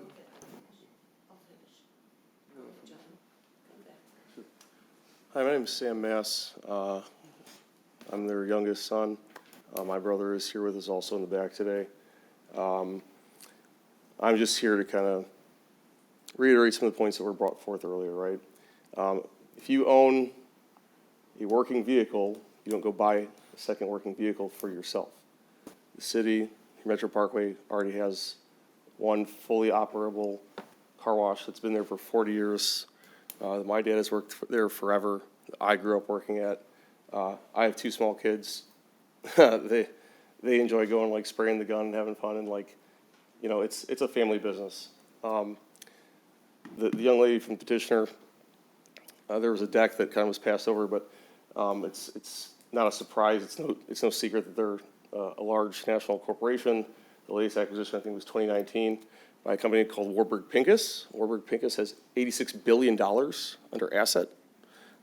So that's the kind of thing that small business nowadays is having to compete with, right? So it's not just, oh, you're competing with one location. If you read about them, they don't refer to them necessarily as car washes. They call the El Car Wash platform. And what they're doing is they're selling assets, right? They're selling car washes as assets, right, to investors, right? They're not small businesses. They're not family-based, owned and operated businesses. So I'd encourage you to think about that and the fact that they're not, there's not necessarily that community tie. And the things that they may say that they might be doing, it's great, but they don't live here in the city. They're not doing those things, right? These are large private investment funds based out of New York, LA, Miami, things like that, right? That are pumping and funneling money into these locations nationally. I'm a former practicing attorney that went into, like, hospitality and now trying to help my father. So I hadn't been necessarily as involved with his car wash business over the past couple of years, but have tried to been recently. So I traveled out to Las Vegas for the large car wash show that they have annually. And one of the up-and-coming companies who is a brokerage firm who helps list and sell car washes around the country has effectively told us that there's this arms race with these private equity firms to just build car washes, $4 or $5 million investment projects, right? And they're trying to sell them, right? And it's creating this bubble that in very short time is going to pop, right? And so you have very hardworking people here who are doing everything they can to stay in business. And then you've got other companies that are kind of playing with monopoly money, with ether money. And if one goes under, right, you got 50, 60, 100 locations, one goes under, it's no big deal to them, right? And then you're going to have something that's going to sit vacant for a while. So I just think, ask you guys to take that in consideration, as well as obviously the traffic issues. If you have people entering Sterling Heights, going east, and then turning right onto DeQuinder to head south, and then pull into behind the Shell gas station. If they are washing what they're expecting to wash, which is 1,500 or 2,000 members, right? So potentially for 1,500 or 2,000 cars a day, you have a very limited amount of space where those folks are going to sit in that neutral middle left turn lane to try to get in there, right? So you're going to cause backup, you're going to cause traffic. My father was alluding to the fact that even with the heated driveway, it's going to keep the cars wet then as they leave, right? It'll melt this stuff as the cars are coming out of the car wash, but as they pull back onto DeQuinder, right, it's going to leave a water trail, which then is obviously not safe. So thank you for your time. Thank you very much, sir. We'll make it very brief.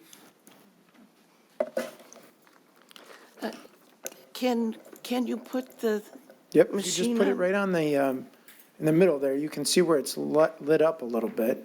It'll show up on the screen. Okay, that's good. So what we're talking about really, it's a nice car wash, but it doesn't belong in this place. And the reason why is they never put a car wash because it was too dangerous to come in or out on Metro Parkway. They never let them come in or out on DeQuinder because they know it's a dangerous. The most dangerous spot is right here. And these gentlemen are coming out of the car wash through the vacuum area out until this, what he called an access road, which faces an island that's in Lowe's parking lot. When you come out, the people gotta go right to get on DeQuinder, and that's what my son is talking about. That's where the water's gonna drip. They're not drying the car on the lower detail part of the car, where we do an R wash, we dry the whole vehicle totally from the top down to the bottom rocker panel. They're not drying at all. In fact, is what I heard, is they're not. Yeah, wiping no. the cars. And so these people are gonna come out on DeQuinder, which the water's gonna drop and freeze in the cold weather. You've got people coming down DeQuinder that are gonna turn into the Lowe's parking lot. These people are gonna wanna come out. There's people that wanna go straight. There's people coming from the north, southbound on DeQuinder, and they're gonna wanna turn into that access road. So right there is the most dangerous spot. I don't know if anybody's aware of that. And so that's what I was alluding to earlier, is now if you have access and people coming out of here, you've got traffic coming this way, potentially crisscrossing with people trying to leave out this way. Alternatively, you have people coming on 16 Mile Metro Parkway, coming here, trying to then turn left, potentially, again, crisscrossing with people coming this way, or traffic heading north. And the other spot that is also dangerous, but not as bad as this one, are they're gonna come here, these cars, and then they're gonna wanna exit out to 16 Mile here. Well, you still got people turning in here. You got people from this shopping center coming out onto this road too. And they going both ways, because there's a Starbucks over here that's busy. All the hours that they're open, they've got cars coming and going. You're talking about the car wash has like 1,500 cars on their good day. Holidays, even with that monthly. So you're talking about a lot of vehicles gonna be lining up to get out here. The other thing I wanted to mention is located in the purpose of zoning ordinance to promote safety. It's a section 101 of your code for the zoning. And as it states, the purpose of the zoning ordinance to promote safety, public health, and general welfare, to lessen congestion. You're not lessening congestion, you're going to make it worse. And the only thing that could tell you that for sure would be the traffic assessment or a survey. But that for sure is going to be very bad.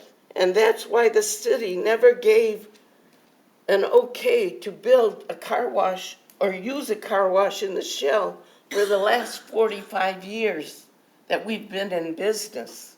So we ask you to kindly contemplate the safety measures that are involved here. All right, thank you very much, ma'am. Appreciate it. Thank you.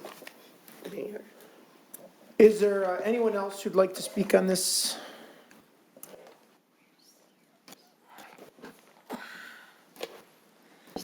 Hello, everybody. My name is Antonio, and Do you mind speaking into the microphone as much as you can? yeah, my name is Antonio, and I came here. I didn't have a speech ready or anything. I'm not here to say if this car wash should be built or not. We do own a car wash down the street from the location where they want to build, but it's gotten to the point where a company like them, a corporate like them, has come in, and it's all about assets for them and not the community.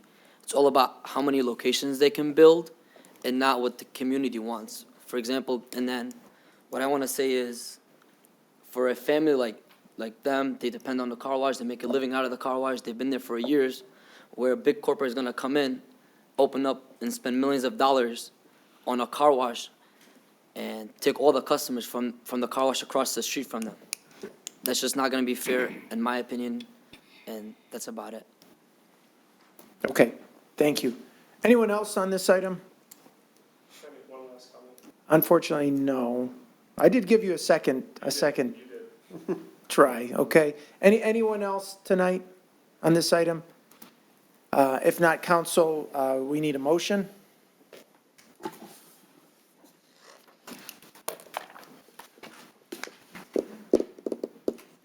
Anyone? I'll kickstart it, Mr. Mayor. Mr. Radke. Resolved to introduce the map amendment to zoning ordinance number 278 to conditionally rezone property situated on the south side of Metro Parkway, east of DeQuinta Road in Section 30, from C2 Plan Comparison District to C3 General Business District, case number PZ 23-0002, and direct applicant to proceed to finalize a proposed conditional rezoning agreement so the city council can further evaluate the offer of a conditional rezoning of the subject property at the August 1, 2023 regular meeting. Support. It's been moved and supported. Any discussion, Mr. Radke? Briefly, Mr. Mayor, through the chair to our new planner, Dr. Parcell. Congratulations, Mr. Parcell. Thank you. Looking at this site, one of my concerns is there's no sidewalk from the DeQuinta Road access point to the back of the site. There's a front sidewalk, which I appreciate, but the kind of sidewalk just lets off in the parking lot at the back of the site. Was there any discussion with the applicant about possibly adding a sidewalk to the south side of the site so it could link both to 16 Mile on the north side and to DeQuinta on the west side? There's discussion about providing access, but not on both of them. So it's something we would look at when we did our final site plan review. They've provided the one here. We imagined that part of the cross-access easement would be working with the Lowe's to do that, because part of that kind of is covered by, if you see, I don't want to cover it up, but down in the corner here, the lot line kind of ends at the curb there. So we discussed it with them during site plan review. It's in standards for our zoning to cover that during administrative portion of it. And we don't believe it would cause an undue burden on them to do that. So you suspect it will happen if we were to approve it? It would be a recommendation from staff, yes. Okay, I guess through the chair to the petitioners, I can't, you have to offer to us. I can't ask you to do anything. But might you consider adding sidewalk on the south end of the site, or asking Lowe's to add sidewalk to the south end of the site to connect to the DeQuinta Road? Yes, we would not have an issue with that, so we would consider reviewing. I appreciate that. I appreciate the presentation done by, I believe it was Metro Car Wash. I know I've spoken to the Metro Car Wash family in the past. This is a very tough situation here because, you know, I hate to see a small business be worried about their future. At the same time, this is a fairly unique site. I'm not a fan of car washes in general, but I think this is a very good use of the site that currently exists. I don't believe it to be a spot zone. I think it would connect everything together well. It's tough. I do have some concerns about what was said by the Metro Car Wash folks. I find it confusing, the idea that this will both cannibalize their business while also adding more traffic. If it cannibalizes the business, it would be dealing with the same amount of cars, only they'd be going to a different business. If it's adding more traffic, then that would be good for everyone. This is tough, but I think that in the United States, we live in a capitalist society and, you know, corporations have to have a right to do business. And here, they presented a very nice-looking site plan, and sadly, I'm going to vote in favor of it, even if it goes down, because I think that this is a very good plan for that location. That's all I have, Mr. Mayor. Thank you, Mr. Radke. Council, anyone else? Mayor Taylor, I'll take a stab. Mrs. Strauss. I may want a second, but, so, thank you very much. While I do certainly believe in capitalism and making sure that businesses have a right to do the business, I don't think that this is the right place for this. Could I ask the gentleman who came up from ACE, could you just come to the mic for a minute? We certainly know where Metro is. Where is your business located? It's on 50 in DeQuinder, So it's on 15, not even, so about a mile away. less than a mile away. Less than a mile away. So that would be, if this business goes through 3 car washes within a mile radius. And this is not specifically a really high-density residential area. So this is more of a business area where people are driving a lot, but they're not necessarily living in that area. Okay, thank you. I just needed to know where that was. So my point being that when people wash their cars and they need to get their cars washed, a lot of times they're going to go to the closest car wash to their home. So there's already 2 there. So a third one, as this gentleman who actually was for El Car Wash, wanted this, was promoting this business. If you're going to go get your car washed, and I actually go to, I'm not going to say where, but I go to a local car wash and get my car washed. I pay a monthly fee and I go and I can go as many times as I want, and that's awesome because I can also, it's great. I go to the closest one to my house. People go to the closest ones to their home usually. I just don't see a need for a third one on that corner. It's not as heavily residential as where I live. So I think it's, while I like to see business, I hate to see this place, this corner not being used for 40 years.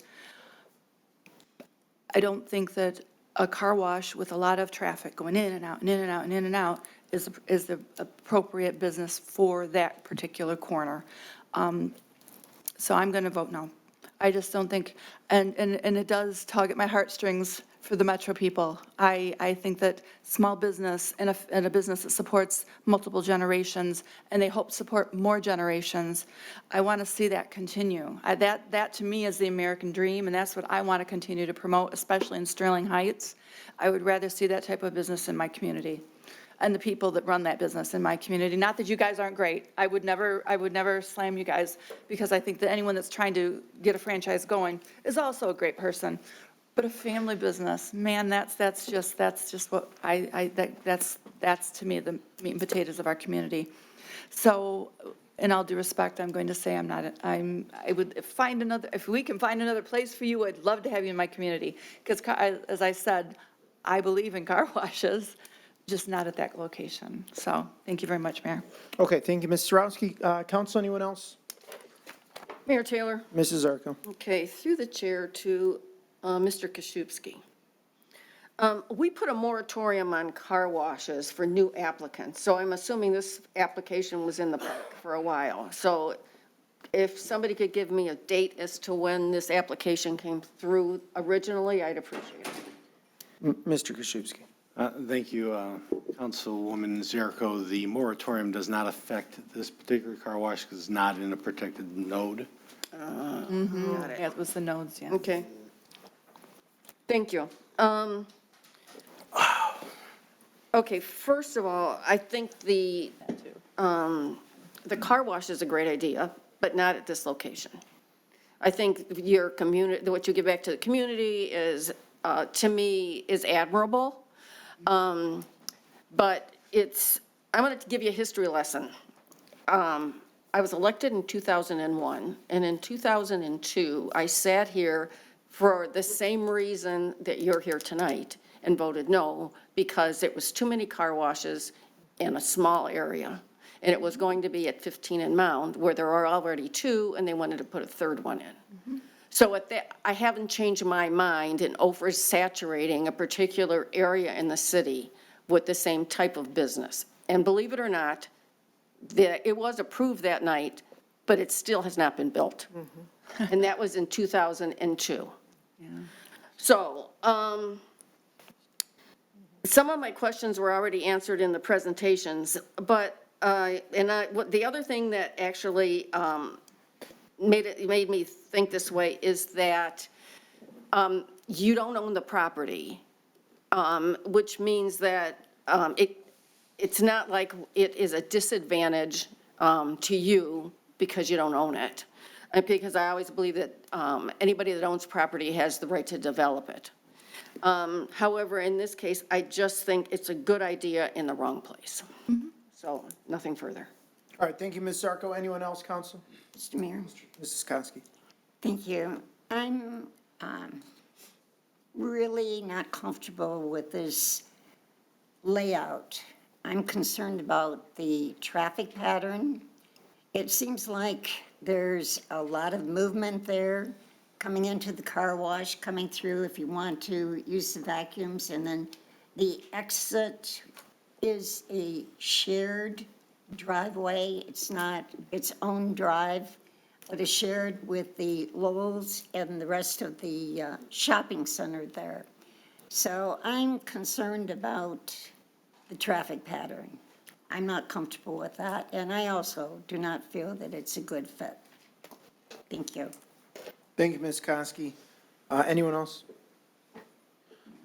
Well, first and foremost, I want to say to you guys, thank you for coming and meeting with me. We met 3 times over the past couple of months, and you shared your concerns with me, and you're very passionate. I appreciate that you've been here for a very long time.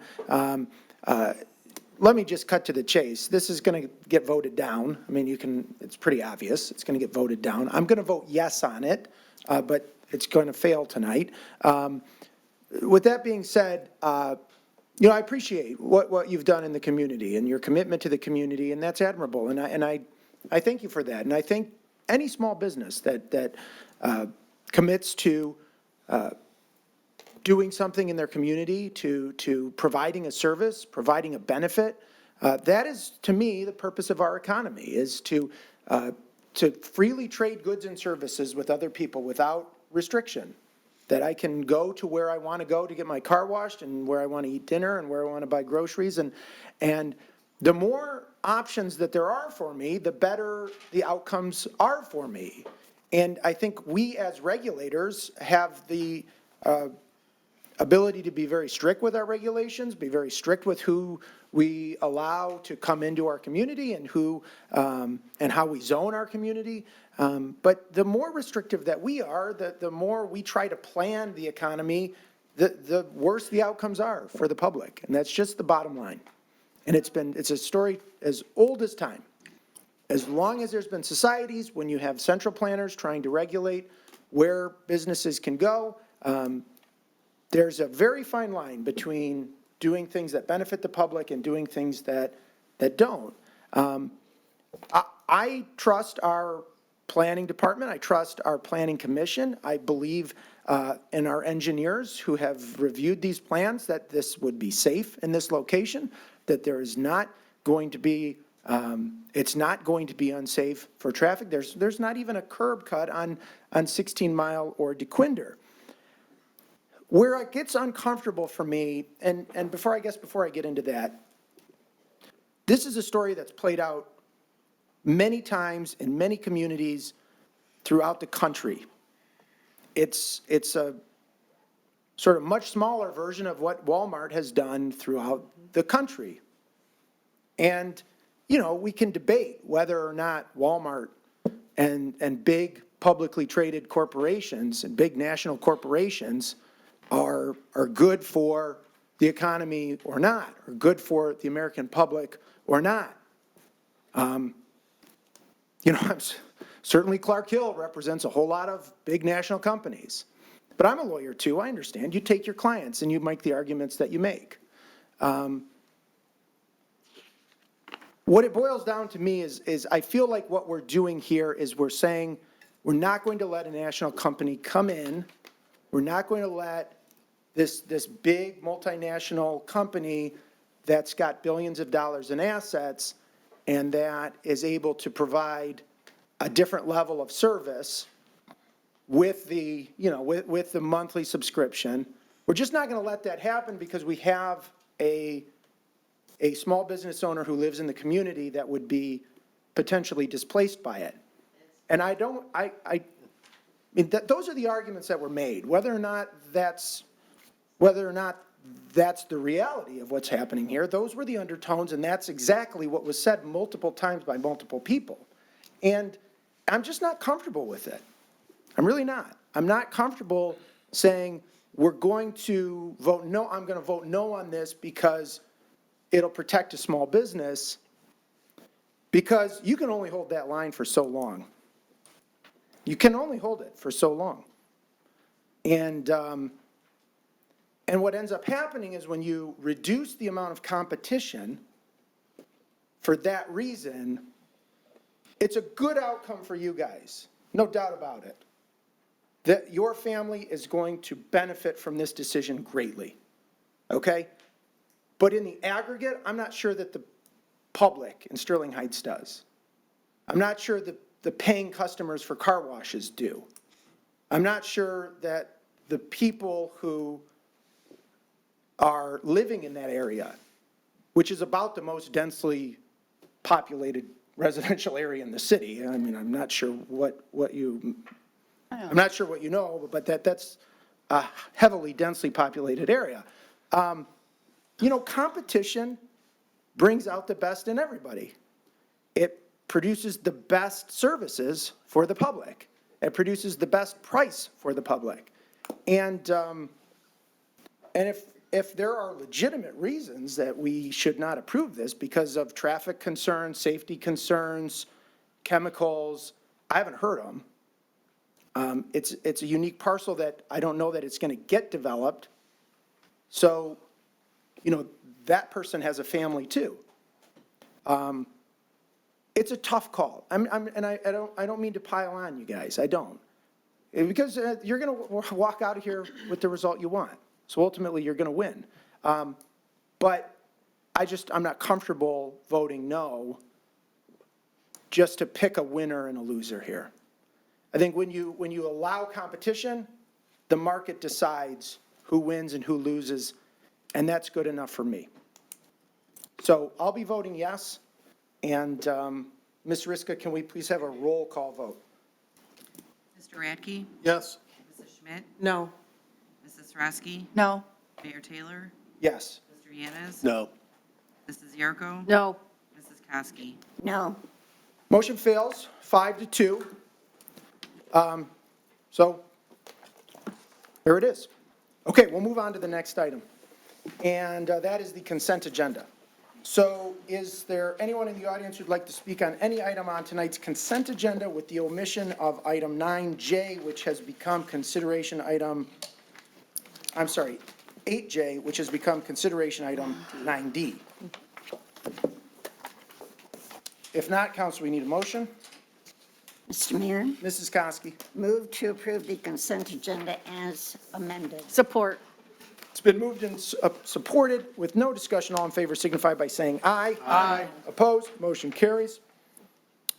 Next item on our agenda tonight is a consideration item, and this is to consider the request by Denmark Corporation to transfer an ownership interest in a Class C liquor license business located at 44819 Hayes Road by 2014 stock transfer from Maria Lujurai to Ilir Evizai. And I hope I pronounced those You names. got to tell us how to say it. You're pretty close. You said, Yeah, it's pretty close. If you guys have any questions? Well, if we have questions, we will ask them during our deliberations, but this is your chance to tell us anything that you want to tell us about this. It's a, well, we've been, Give us your family name. business. Give us your name first. Oh, I'm sorry. Well, thank you for having us over here, listening to us. My name is Leonora Vezai. My family has been in the city of Sterling Heights for, since 1982. It's a family-run business. So my aunt and my mom started the business out, and my aunt moved to Florida, and she gave my brother, gifted my brother the her shares. So we're asking if you could consider transferring the ownership to my brother. Okay. Anything you want to answer? No. All right. Well, you guys can have a seat. If we do have questions, which I doubt we will, we'll call you back up, okay? I'm going to let the other members of the audience speak if there are any that want to talk, and then we'll deliberate. Is there anyone else in the audience who'd like to speak on this item? If not, council, do we have a motion? Mr. Mayor. Mr. Radke. Resolved at the request by Denmark Corp., a Michigan corporation, to transfer an ownership interest in a Class C liquor license business located at 44819 Hayes Road by means of the 2014 transfer of 2,500 shares of common stock from Maria Lujurai to Ilar forgive me on this one, Evizai, be considered for approval. Support. Been moved and supported. Any discussion? Mr. Radke. Yes, just very briefly, Mr. Mayor. This is another great small business in our city. It operates as the Wellington Pub at Hall Road and Hayes. I know the applicants personally. They're a great small business, and I think this is a no-brainer for the city. That's all I have, Mr. Mayor. Okay, thank you, Mr. Radke. Anyone else? Mayor Taylor? Mrs. Zarko. Okay, through the chair to Mr. Koszewski. You know, because there's so many changes in laws for liquor licenses, when an applicant comes here, it has already been approved by the state. Is that correct? Whether it be for a transfer or it's been approved by the state. Is that correct? It could be, but the reality of it is our recommendation is just that. The state will either issue it or not issue it, depending on what the state finds. So in other words, our opinion makes a difference? Our opinion is taken into consideration. Whether it makes a difference or not is up to the state. Like a lawyer. Okay, so then this, I mean, because I think it's a great idea to transfer it, but it's just, I'm asking this because we have 3 of them tonight. So in other words, this hasn't gone before the state yet? That's my question. I would ask Melanie Riska to answer that one. If she knows, the applicant might know. They would probably be in the best position. Ms. Riska, do you know? Yeah, the transfer has been submitted, the application has been submitted to the state. I'm not sure if the state has approved that transfer yet, but Mr. Koszewski is correct. The state just takes our recommendation into consideration, but it doesn't require our approval for transfers. Okay, and I did think that was a change in the law, that we could vote no, and yet the state could vote yes. So, okay, nothing further. It's, Ms. Zarko, it's like when my wife asks me where I want to go out to dinner, you know, she listens to what I have to say. She takes it into consideration. And then you go, she makes the decision. Exactly. Okay, thank you. But she values my input. Because you're paying, that's why she values. Placate you. Anyone else on this item? If not, all in favor signify by saying aye. Aye. Opposed, motion carries. Congratulations. Good luck to Wellington Pub. Thank you. Next is another request for a transfer ownership, and this is of a 2023 Class C liquor license with dance entertainment permit, Sunday sales, outdoor service area, and 32 additional bar permits from Hillside Productions Incorporated to Levy Premium Food Service Limited Partnership. I have a couple of gentlemen here who would like to speak, and the floor is yours. Thank you, Mr. Mayor, members of council. Thank you very much. Steve Grobel, I'm the liquor licensing attorney for Levy Premium Food Service. With me tonight is Roger Brown. He is Levy's Director of Operations. Just real briefly, a little background on Levy. It's a Chicago-based restaurant and hospitality company that provides food and beverage service to hundreds of entertainment and sports venues. It was founded in 1978. They currently provide food and beverage service to over 200 sports and entertainment venues in the U.S. and Canada. In Michigan, Levy provides food and beverage at Ford Field, Michigan International Speedway, Meadowbrook, and Fox Theater. So in this case, why we are here, Levy has been contracted to be the food and beverage concessionaire provider at the Michigan Lottery Amphitheater at Freedom Hill. So we are seeking council approval for that transfer to facilitate that concession service. So, and to Councilwoman's question, our application has been approved by the MLCC. The license has not been issued, however, but we have been approved. So typically, timing on that varies. We put our application in with the state, and sometimes those go a little quicker than others. And at the same time, contemporaneously, we get our local applications in, and sometimes they're, one beats the other. So we were approved by the MLCC 28th of June, so it has not been that long, but we are waiting to hear from you and hopefully obtain your approval. So Mr. Brown and I are here to answer any questions. Mr. Brown certainly can answer any operational questions about Levy and what they do and how they do it if the council has any. Okay, thank you very much. Is there anything you want to add now, or do you want to wait for questions? Okay, sounds good. Anyone else in the audience who'd like to speak on this item?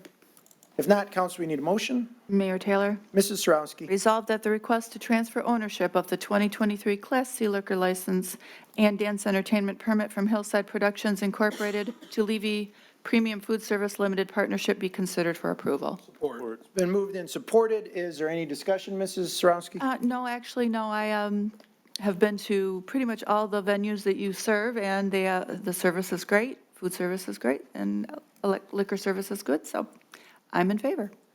All good, thank you. Okay, council, anyone else? Mr. Mayor. Mr. Radke. Very briefly, through the chair to a gentleman from Levy.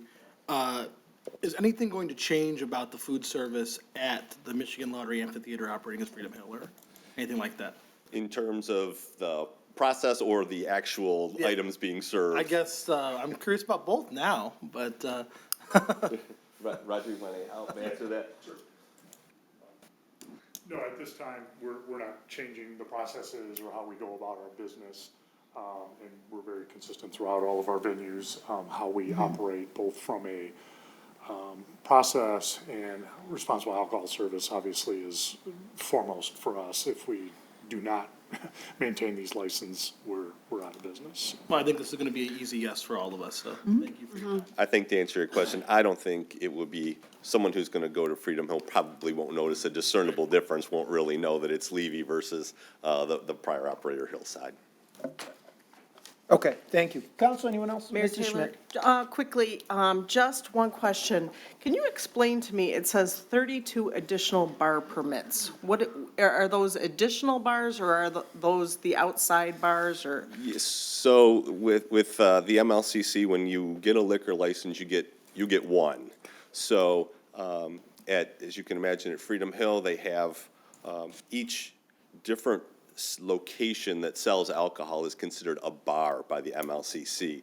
So all of those different locations throughout the theater or the amphitheater are considered a different bar. Or each of those little, sometimes they have a little portable, stands, each of those is considered a separate bar. So you pay a little fee for each additional bar permit that you need from the MLCC, and then they issue you those, and those have to be framed and kind of stuck on each different location where somebody is serving alcohol. And is that an increase in number or the static?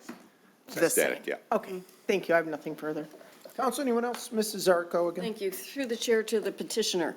I'm going to piggyback on what Mrs. Schmidt said. So for those 32 extra spots, are not nonprofits, do they ever come in and use those spots for fundraising for whatever organization it is? Is that the other reason is you pull all the permits, but yet they would be, the nonprofit would be under your liquor license? Those permits aren't for that particular purpose. Those are just because you have additional locations where you're serving alcohol. There are what they call special licenses that nonprofits can use at a licensed premises to have a function, a fundraiser, but they're not really connected to those additional bar permits. Those are just because you have more than one location where you're selling alcohol, and it's also a way to raise $350 a permit by the MLCC. So. Okay, nothing further. Thank you. Council? Well, I wish you guys good luck and continued success at the amphitheater, and I'm glad to have you guys doing business here in Sterling Heights. So with no further discussion, all in favor signify by saying aye. Aye. Opposed? Motion carries. Thank you very much. Thank you.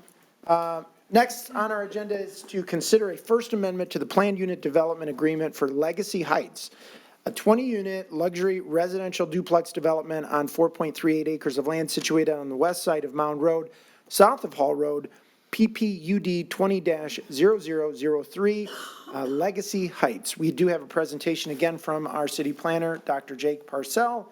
Dr. Parcell. Thank you very much. This will be very quick and easy before I'm open for questions. We have an amendment to a PUD. It was approved by council April 19th, 2021. It is a site creating a private drive with 10 luxury duplexes for rent, a total of 20 units.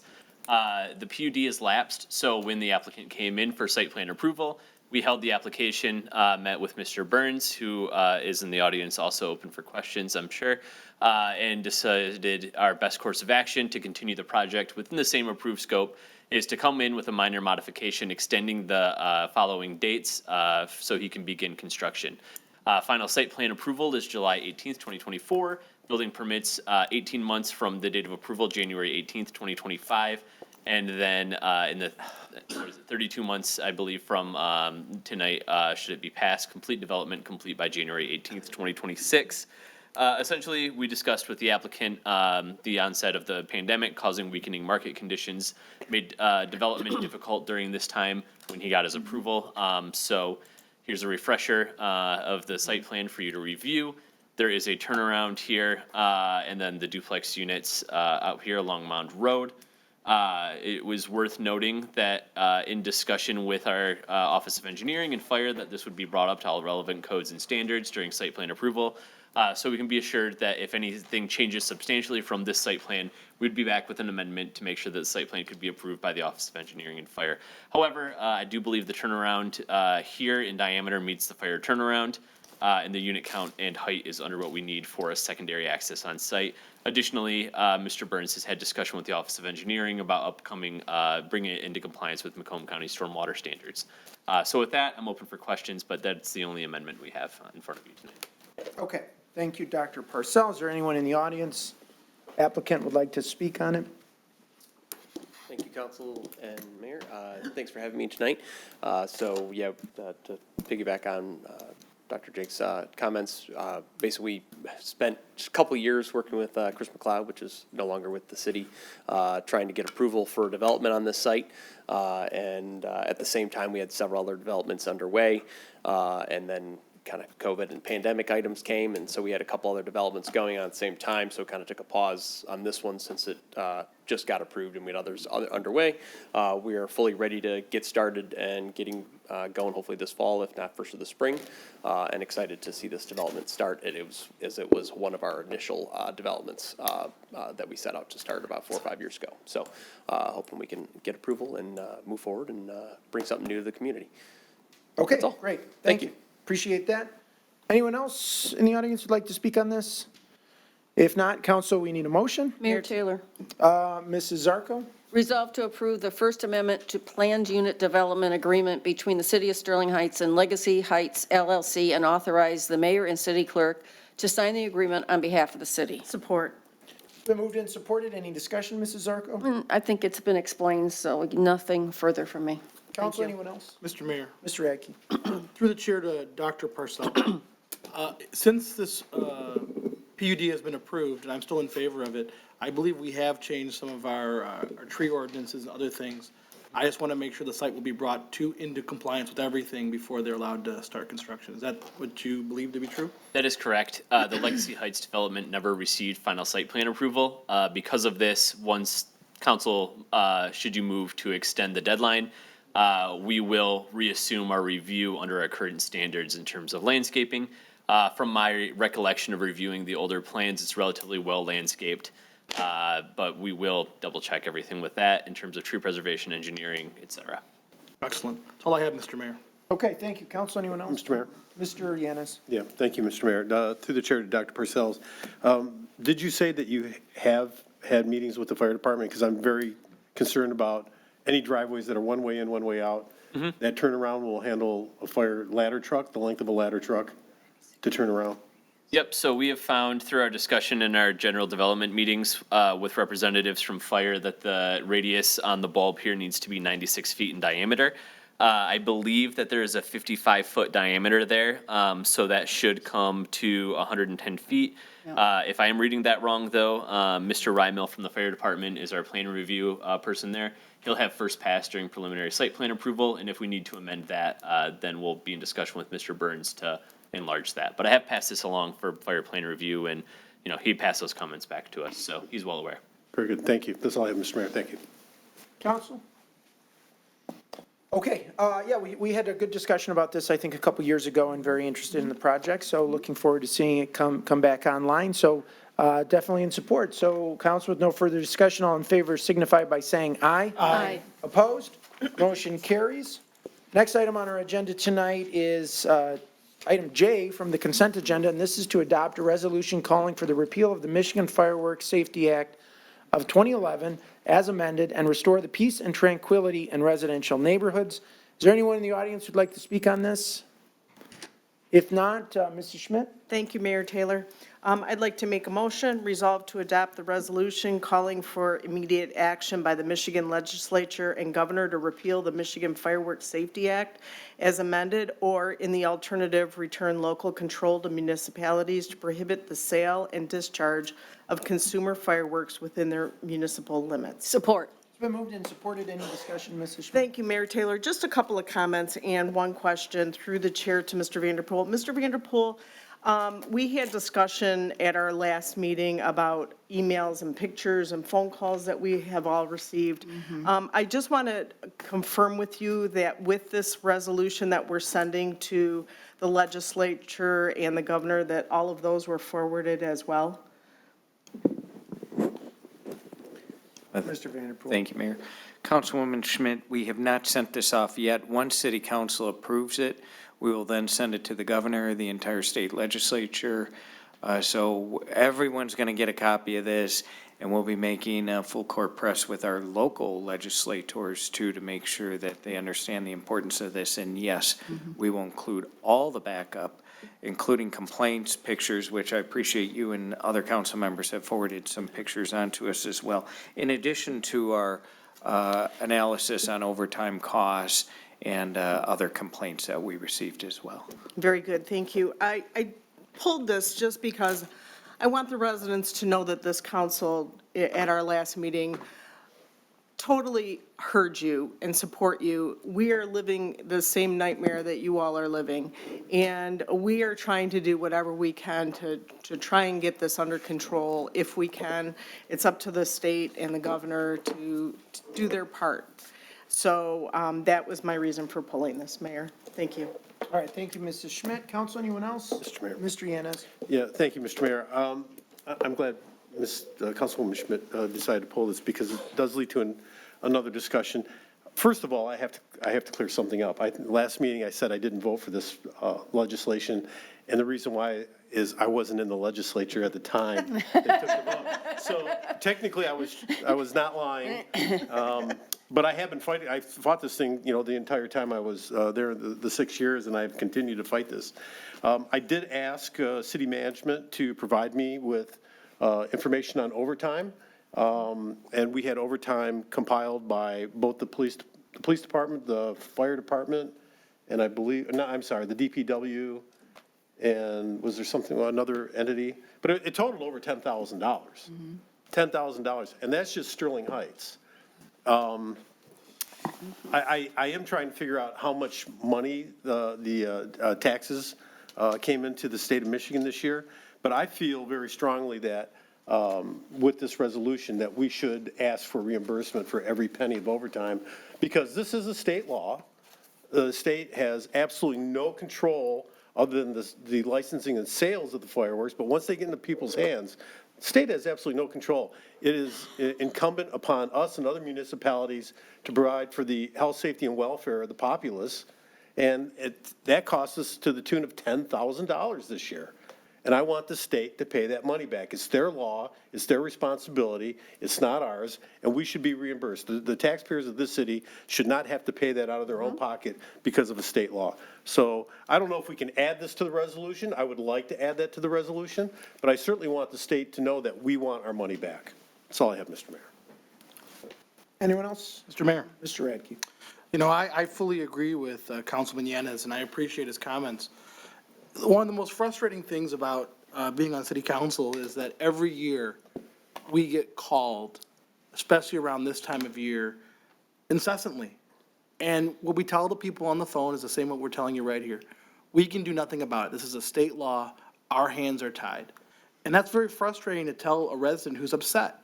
They're upset because the pictures we saw where fireworks landing on their cars, fireworks landing on their roofs, fireworks causing fires, upsetting their pets, upsetting their tranquility and peace. And, right at this point, with fireworks being legal, it's almost impossible to stop. It's not because we're not trying. You're spending $10,000 trying. But in a city of 134,000 people with 36 and a half square miles, it's almost impossible by the time we get to the fireworks are gone. And we're just left picking up the pieces. And it's very frustrating to me. It's frustrating when I get called by parents saying that their child was woken up by these fireworks that rattled their house. So whatever we can do to prevent this in the future, and even if it's just to say that certain communities over a certain size that are of certain density can ban them, because we're not a rural community. We are a community where people live very close to each other. And when someone lights off fireworks at 12:30 in the morning, the whole neighborhood knows about it. And it's very frustrating. So I appreciate my entire council up here, but also, Councilman Yanez. Let's ask for our money back, because under Headley, we're supposed to be reimbursed from the state for their loss. Because I find it frustrating that we do this all, and then the day after the 4th of July, I got yelled at by a lady on the phone for about 15 minutes. And at the end, I said, ma'am, I completely understand. I want to get rid of this law. I can't do anything about it. So whatever we can do and the city administration can do, let's do it, because I find it as frustrating as the residents do. That's all I have, Mr. Mayor. All right, thank you, Mr. Radke. Anyone else? I'll take a couple seconds to say something, and maybe Mrs. Koski will be back when I'm done. Look, I'm not optimistic about this. I certainly appreciate it, and I appreciate Mrs. Schmidt continuing the conversation, because you can't get things done if you just give up. But my God, I mean, this conversation's been going on since 2011 or 12. I remember one council meeting, we were here, and we could hear the explosions going off during the council meeting while we were talking about fireworks. That had to be, I don't know, 6, 8 years ago. They don't care. They don't care, and I don't know why. I seriously don't understand it. There's this disconnect in Lansing because I think part of the problem is that there's so many, at least in the past, so many decision makers were these out of Metro Detroit lawmakers who really didn't care and didn't understand possibly that we live in neighborhoods. We live in densely populated neighborhoods where, you know, you can't shoot off fireworks and have them not land on your next door neighbor's house. This is the Michigan Fireworks Safety Act. Well, what's safe about it? What's safe about people blowing their hands off, blowing their faces off, they're shooting fireworks into groups of other kids, teenagers getting fireworks? What's safe about it? Nothing. There's nothing safe about it. There's nothing necessary about it. There are a multitude of great fireworks shows, and by all means, you like fireworks, go see one of those professional fireworks shows. But you're going to go shoot off all these fireworks, and where are they going to land? They're landing all over the neighborhoods. They're landing on my property. They're landing on your property. Is your neighbor coming over and cleaning that up? Absolutely not. You know, people lose their mind over these fireworks. I don't understand it. So if somebody's out there listening in Lansing, the governor's office, some state representatives, I don't know. I would imagine that other communities around Metro Detroit are feeling the same way. So hopefully this message gets broadcast out, it picks up some momentum, and we finally do something about this. Because, you know, the argument back in 2011 was we're losing all this tax revenue to the state of Indiana and to wherever else. It's nonsense. This is a drop in the bucket. There is no meaningful tax revenue being generated by fireworks, and as Mr. Yan has pointed out, the costs associated with it far outweigh any benefit in tax revenue. So I'm hopeful that somebody does hear this and that we can get it repealed. Mayor Taylor? Mrs. Zarko. You know what, we have to keep doing this. I know that it is frustrating, but right now, in the legislature is the largest percentage of local leaders that are now at the state level, whether it be in reps or at senators. It is by far the largest percentage that they've ever had from people coming from local government. So maybe it will make a difference because they've gone through it, I'm sure, as well. I hope so. And I think the other dynamic that has changed is now with Democrats in leadership positions, I think most of the Democrats are concentrated in more densely populated areas around Metro Detroit, unlike the Republicans who had a much bigger, larger swath of the, I talked to one. I went to college with this guy. I played sports with this guy. I lived in the same dorm as him, and he ends up being a state representative. And he was the chairman of the committee that was in charge of passing this legislation. And, you know, it's like, he didn't care. He didn't care. He lives in a rural area. He thinks it's no big deal. It's not that disruptive. It's not going to cause problems. And it's like, well, you've got, you know, one house every acre or every 10 acres. It's a lot different here. So hopefully they do hear it and something can get done. Anybody else? No further discussion. All in favor signify by saying aye. Aye. Opposed? Motion carries. All right, that concludes that portion of our agenda. And we'll move on to communications from citizens. Is there anyone here who'd like to speak? I knew there was something you guys were here for. Come on. A long time. You guys were very patient, and hopefully you enjoyed yourself for the last couple Ever hours. since I retired, getting to come to these public body meetings this year has been very educational. So my name is Michael Butts, and I'm a retired IT professional and business owner. Sold my business last year. Decided after looking at my voting record in April and seeing how altered my voting record was with the state, I decided to do an audit. And as part of that audit, I FOIA'd all the different jurisdictions in Macomb County because I wanted to get the poll book history file that comes from the electronic poll book computers, which are the public record for our elections. And I wanted to compare it against the Michigan Bureau of Elections qualified voter file. The qualified voter file requires that under the HABA Act, Help Americans Vote Act of 2002, each legally registered voter must have a unique voter ID. Well, that's how we figure out, that's how we cross-reference and make sure that everything's hunky-dory, to use technical terms.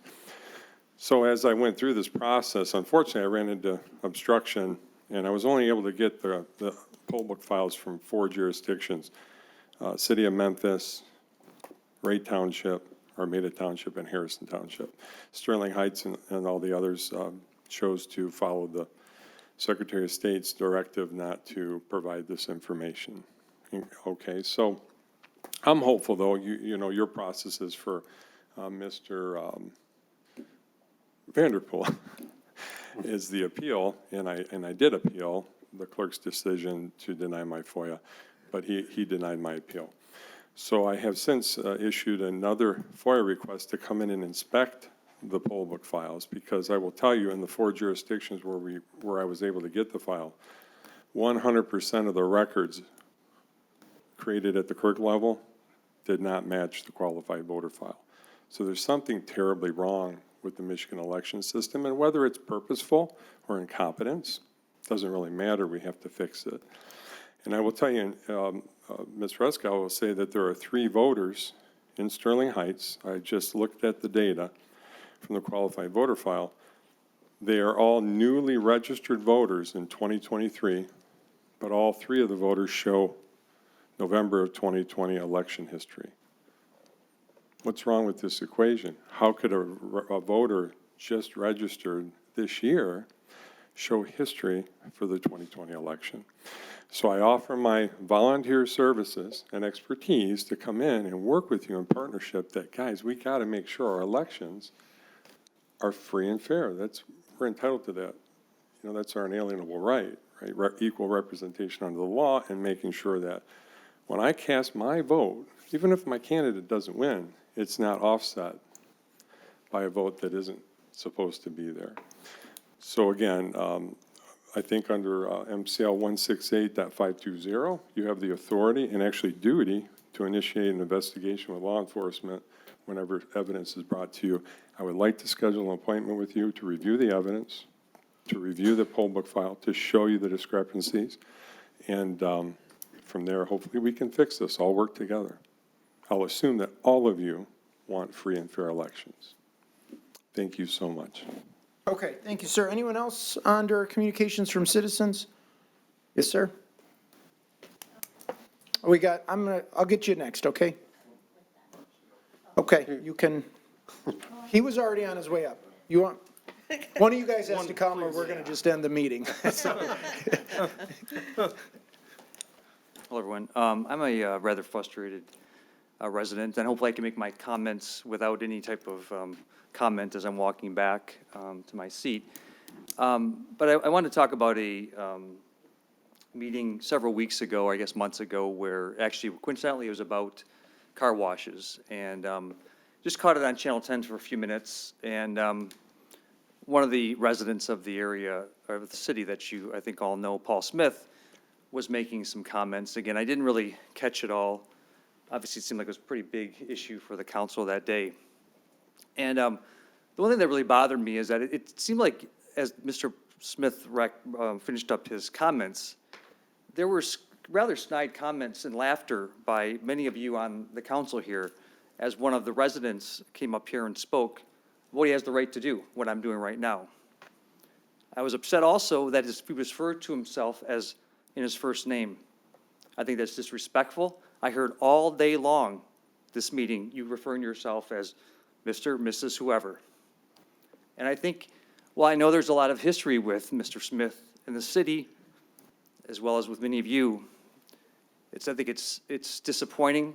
It sets a bad precedent that because you know him, because you disagree with him, whatever the drivers were, I don't think you gave him the respect that he deserved, and you need to be more consistent in how you teach and how you interact with residents.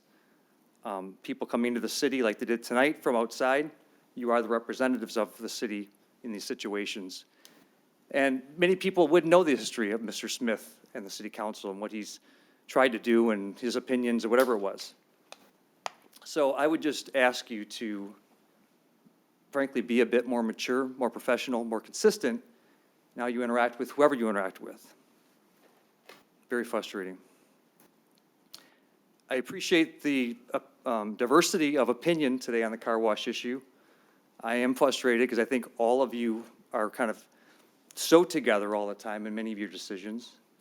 And then even that day where you talked about Mr. Smith, or Mr. Smith spoke, one of the big things after that meeting, or after that part of the meeting, was this person here voting down this person's here son from being on some commission.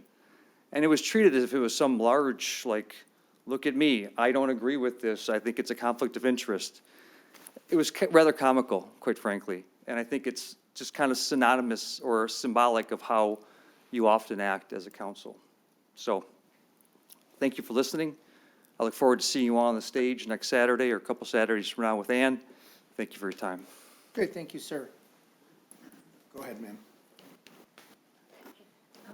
My name is Barbara Buren. I'm a resident here, and I met Michael a few weeks ago, probably now, and got interested in this issue with the voting. So I just also am concerned. I looked up my record, and it was compared to the record of the state, and there were things that don't match. And it concerns me just because it doesn't say whether the vote was changed or not. We don't know that. But we are having trouble getting the information to look into it and find out. And I feel like my vote is my voice. That's really all I have in the world and in this country, to have my piece. And when you spoke earlier about the car washes, it struck me about the freedom to go to whatever car wash you want, or I feel like I should have the freedom to, in the belief that I can count on what I vote is being transferred. And I just would ask that we could maybe find a way to work on this together also. Thank you. Anyone else under communications? Yes, ma'am. Do all four of you want to talk at some point? No. Just him? Okay. I'll get you next, sir. Hi, my name is Gilda Ponder, a resident of Sterling Heights for 17 years. And my concern is animal control. I'm just concerned about the cats, the feral cats that's in my neighborhood. I've called animal control, and they give me these explanations, something about TNR. And I've had the cages brought to my home. I've caught some cats. I call the animal control, they come get the cat. Next thing you know, I see the truck right in front of my house, they're releasing the cat again. I don't get this animal control process. I'm not, the cat lovers out there, I'm not trying to be mean, but I don't want cats in my yard. I maintain my home, I work on my shrubs, cutting my shrubs. All of a sudden, 2 cats jumped out and frightened me. And I believe they're making a home in my backyard somewhere. I don't know what's going on. And I keep asking, why can't you release the cats in the park? She said, we can't do that. And she made a reference to a TNR home is near my home. So I don't understand why I have to have these cats in my neighborhood. Well, I shouldn't say neighborhood, in my yard. And I'm hoping someone can explain that to me. Better than the person from animal control did. Is it because I know, I don't want to hurt the animals, I don't want to hurt them, but I don't think they should be just wandering. You can look out the window, and you'll see them wandering up and down the streets. There's no good explanation. I'm happy to give you one. I can't do it right now, but if you want to leave your contact information with our city clerk, then somebody from our city administration or police department will reach out and give you a better explanation and explain what's going on. And we've had this issue going on for a number of years. I think there are some things that we can do to try to improve the situation, but we're dealing with a very bad policy that we just simply have no control over.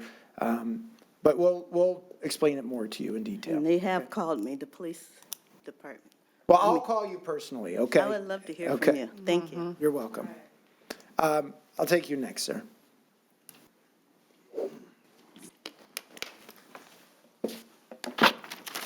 Yeah, so I'm Roger Goodrich, 28-year resident of Sterling Heights. And I'm also the son-in-law of one of your original police officers, Mr. Al Savala. He signed on in the mid-'60s and served Sterling Heights for 25 years. So if any of you are questioning my character during my comments, just know that I had to get through a pretty rigorous vetting process in order to seek his approval to marry his daughter. So I noticed too that my voting records were altered. My state and local records didn't match. The date and time stamp on the state records are all zeros.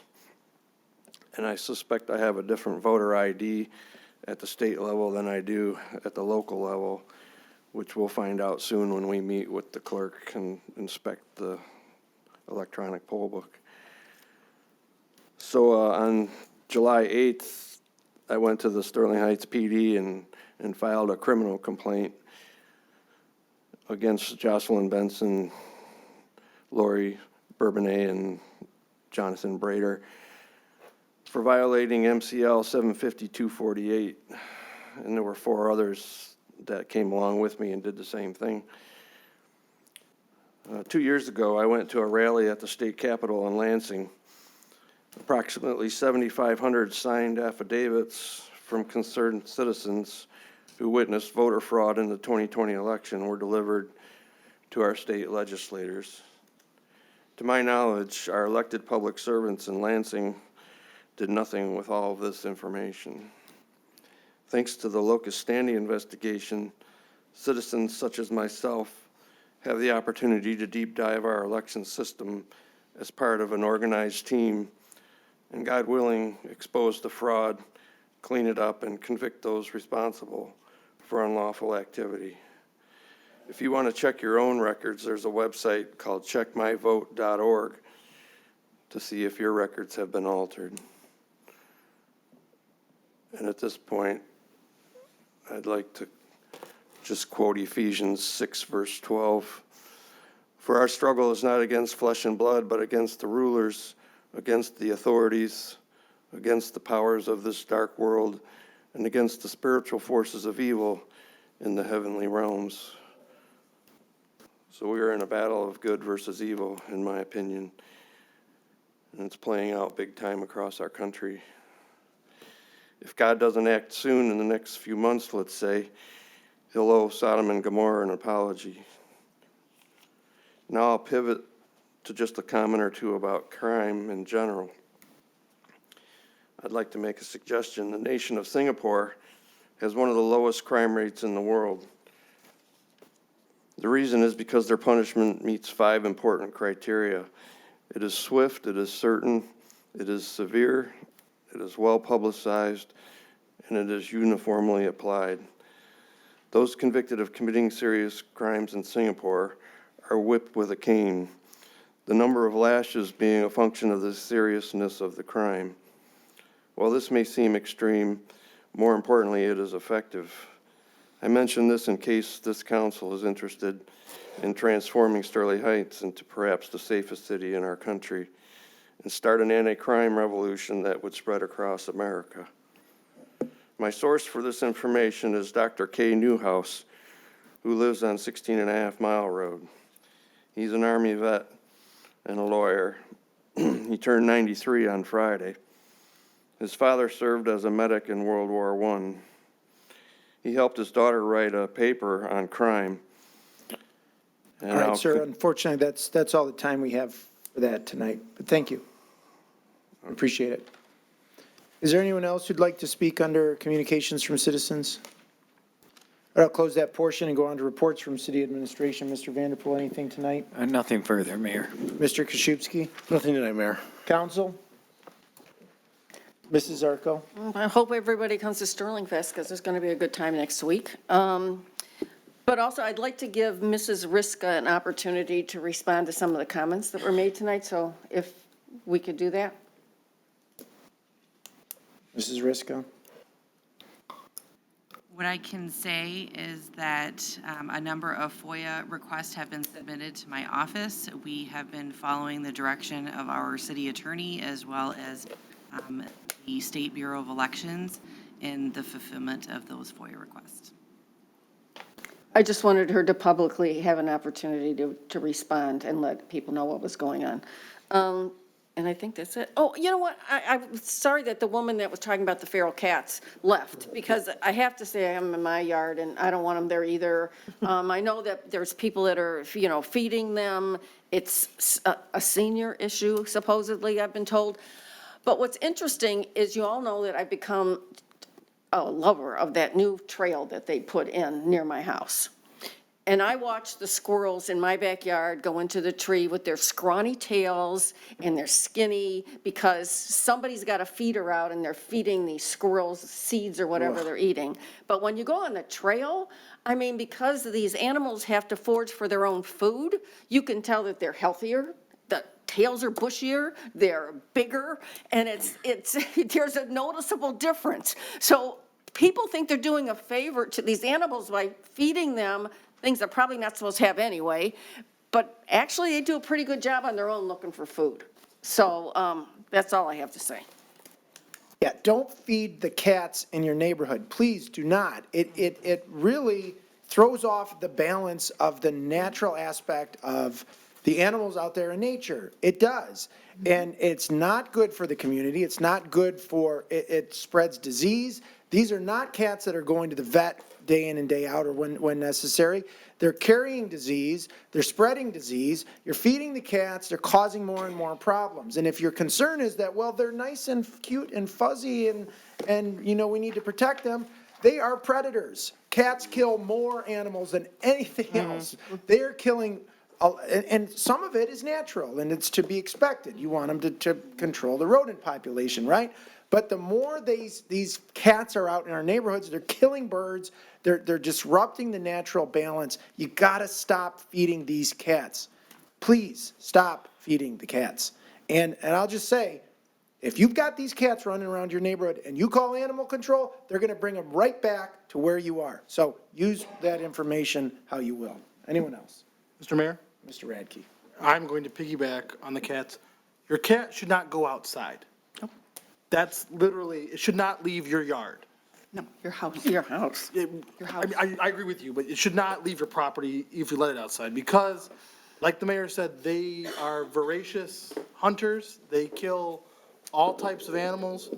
And the reason that TNR is done the way it is because if we take a cat outside of the confines of the area it's in, after it's been neutered or spayed, they'll just have more cats, more kittens. The whole idea between TNR is to hopefully spay or neuter the entire population to then have nature take its course and stop them completely. But cats are terrible. It's for the community. Feral cats are terrible, excuse me, feral cats. No, you were right the first time. Hey. Because we hear this complaint a lot, and there's not much we can do, because the other solution is killing the cats. It's destroying the animal. And I've seen the fights in this room when you even contemplate that idea. So we're doing everything we can to deal with that. More than that, I'm glad that residents are coming to our meeting to talk with us. I appreciate all their comments. I don't think that anyone here wants to disrespect anyone from the community, including Mr. Smith. He has a long history here, obviously, and he's not afraid to speak his mind. And I always appreciate Mr. Smith for that. And I guess that's all I'll say. I'll see everyone at Sterling Fest. It's going to be a great time. It's going to be expanded this year. More food trucks, more everything. I hope you bring your family. It'll be a wonderful time. That's all I have, Mr. Mayor. Thank you. Anyone else? Mr. Yanis? Yeah, I'm going to say something. First of all, love a dog. Second of all, my wife grew up on a farm, and every barn has a mouser, at least one. And, I appreciate your position on cats, Mr. Mayor. I'm not far off. I'm not a huge cat fan, but they are part of nature's balance. And the fact that we trap, neuter, and release them and put them back out in the wild, they do what they do. And I don't necessarily like that they occasionally drag a dead bird that they caught and gave it to you as a present, but that's what they do. We just dealt with, I asked the city manager to help deal with the problem at one of our local manufacturers that had a rat problem. They could probably use some mousers at that facility. just to help control the rat problem instead of, having to hire a trapper and put poison around and everything. So it's all part of nature's balance. And, that's just the reality. We have rats, we have cats. And, we need the cats to help balance that out. The other thing I want to say real quick is I'm really impressed. We had our Go Green initiative, and which we put up $1 million, and it was compounded by Michigan Saves to help disperse this money and help people upgrade their homes, whether it's with an air conditioner or a furnace, what have you. I think it's a great program. I don't know if we'll ever see ARPA money again, but I sure wish that we could do this again, because we have a lot of, and as you saw the SEMCOG presentation, we have an aging community with aging infrastructure and aging housing stock that's constantly going to need to be kept up. And the world is changing when it comes to climate, no doubt about it. And if anybody wants to debate it, fine, but we're living it every single day. And I think that was, to me, and this is just my humble opinion, that was one of the best expenditures of tax dollars I've seen since I've been in any kind of legislative body. And we did it locally, right? We did it locally. We got that money. We got together. We talked about how we want to use this money, and we agreed that investing in people's homes is the right thing to do. So I'm hoping we get an opportunity to do that again. I think they did a great job. There was one company that did almost 50% of the work, but man, they were prepped. They had a plan, and they did a great job selling the product.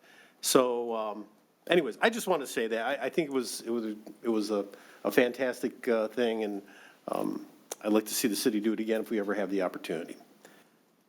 And that's all I have. Okay. Love a cat. Thank you, Mr. Yanis. Thank you. I just want to thank the chief for giving us an update on the hands-free driving law. And I guess he put everyone on notice that grace period is just about up, so the warnings are going to stop and the tickets are going to start. Please drive safely. We all know that every day we drive down the street and we see somebody like this as they're going like that. So let's just all be safe out there, and, with any luck, we don't generate a lot of revenue because everybody's behaving themselves. Yes. So that's all I have. Come on out to Sterling Fest. Okay, thank you, Mrs. Schmidt. Anyone else? Mr. Mayor, Mrs. Konski? I know that you don't believe in feeding the wild animals, but if you want something to feed, I will give you my little gray-brown groundhog that comes and eats my dead bush at the end of my driveway every night at dinner time. I will send him over and let you can feed him dinner. Yeah, I can do something more than feed him dinner, but, Oh, he's too cute. You can't do that. no, I would never do that. What do I look like? The guy from Caddyshack? That's exactly what he looks like. Oh, that was a gopher, right? Yeah. What's a groundhog? Gopher, groundhog, same difference. Rodent. No, look, I'm not saying, cats are great. We've got a cat. I think cats are probably the fiercest hunter out there. I mean, cats, like lions, tigers, of course, if you see a cat actually in action, these things are tremendous hunters. My point is, just let nature run its course. Don't feed them. You got your own cat, feed your cat, keep it in the house. You see cats out there, let nature run its course, and it'll be better for the whole ecosystem. And my cats were going to go eat the groundhog too. Just don't let them scratch you. Yeah. All right, anyone else? Mrs. Sarowski, anything I'll just tonight? say something very briefly. Looking forward to Sterling Fest, looking forward to seeing Ann Wilson, so yay. All good. Okay, a lot of good stuff tonight. Yeah, looking very much forward. Sterling Fest, I know for our family, my wife, my 3 kids, it's the weekend that we look forward to the most every year. And let's knock on wood and have some good weather today, this year. Everybody stay safe, have fun, and enjoy Sterling Fest. Yes. There is a tremendous amount of work that goes into throwing this festival by dozens, if not hundreds, of city employees and volunteers and staff, and tens of thousands of residents whose presence there make it the great festival it is. So let's all have a good time, and thank you to people who helped put it together. Council, I would entertain a motion to adjourn. So moved. Support. Moved and supported. No discussion. All in favor, say aye. Aye. Opposed? Motion carries. This meeting is adjourned. Thank you.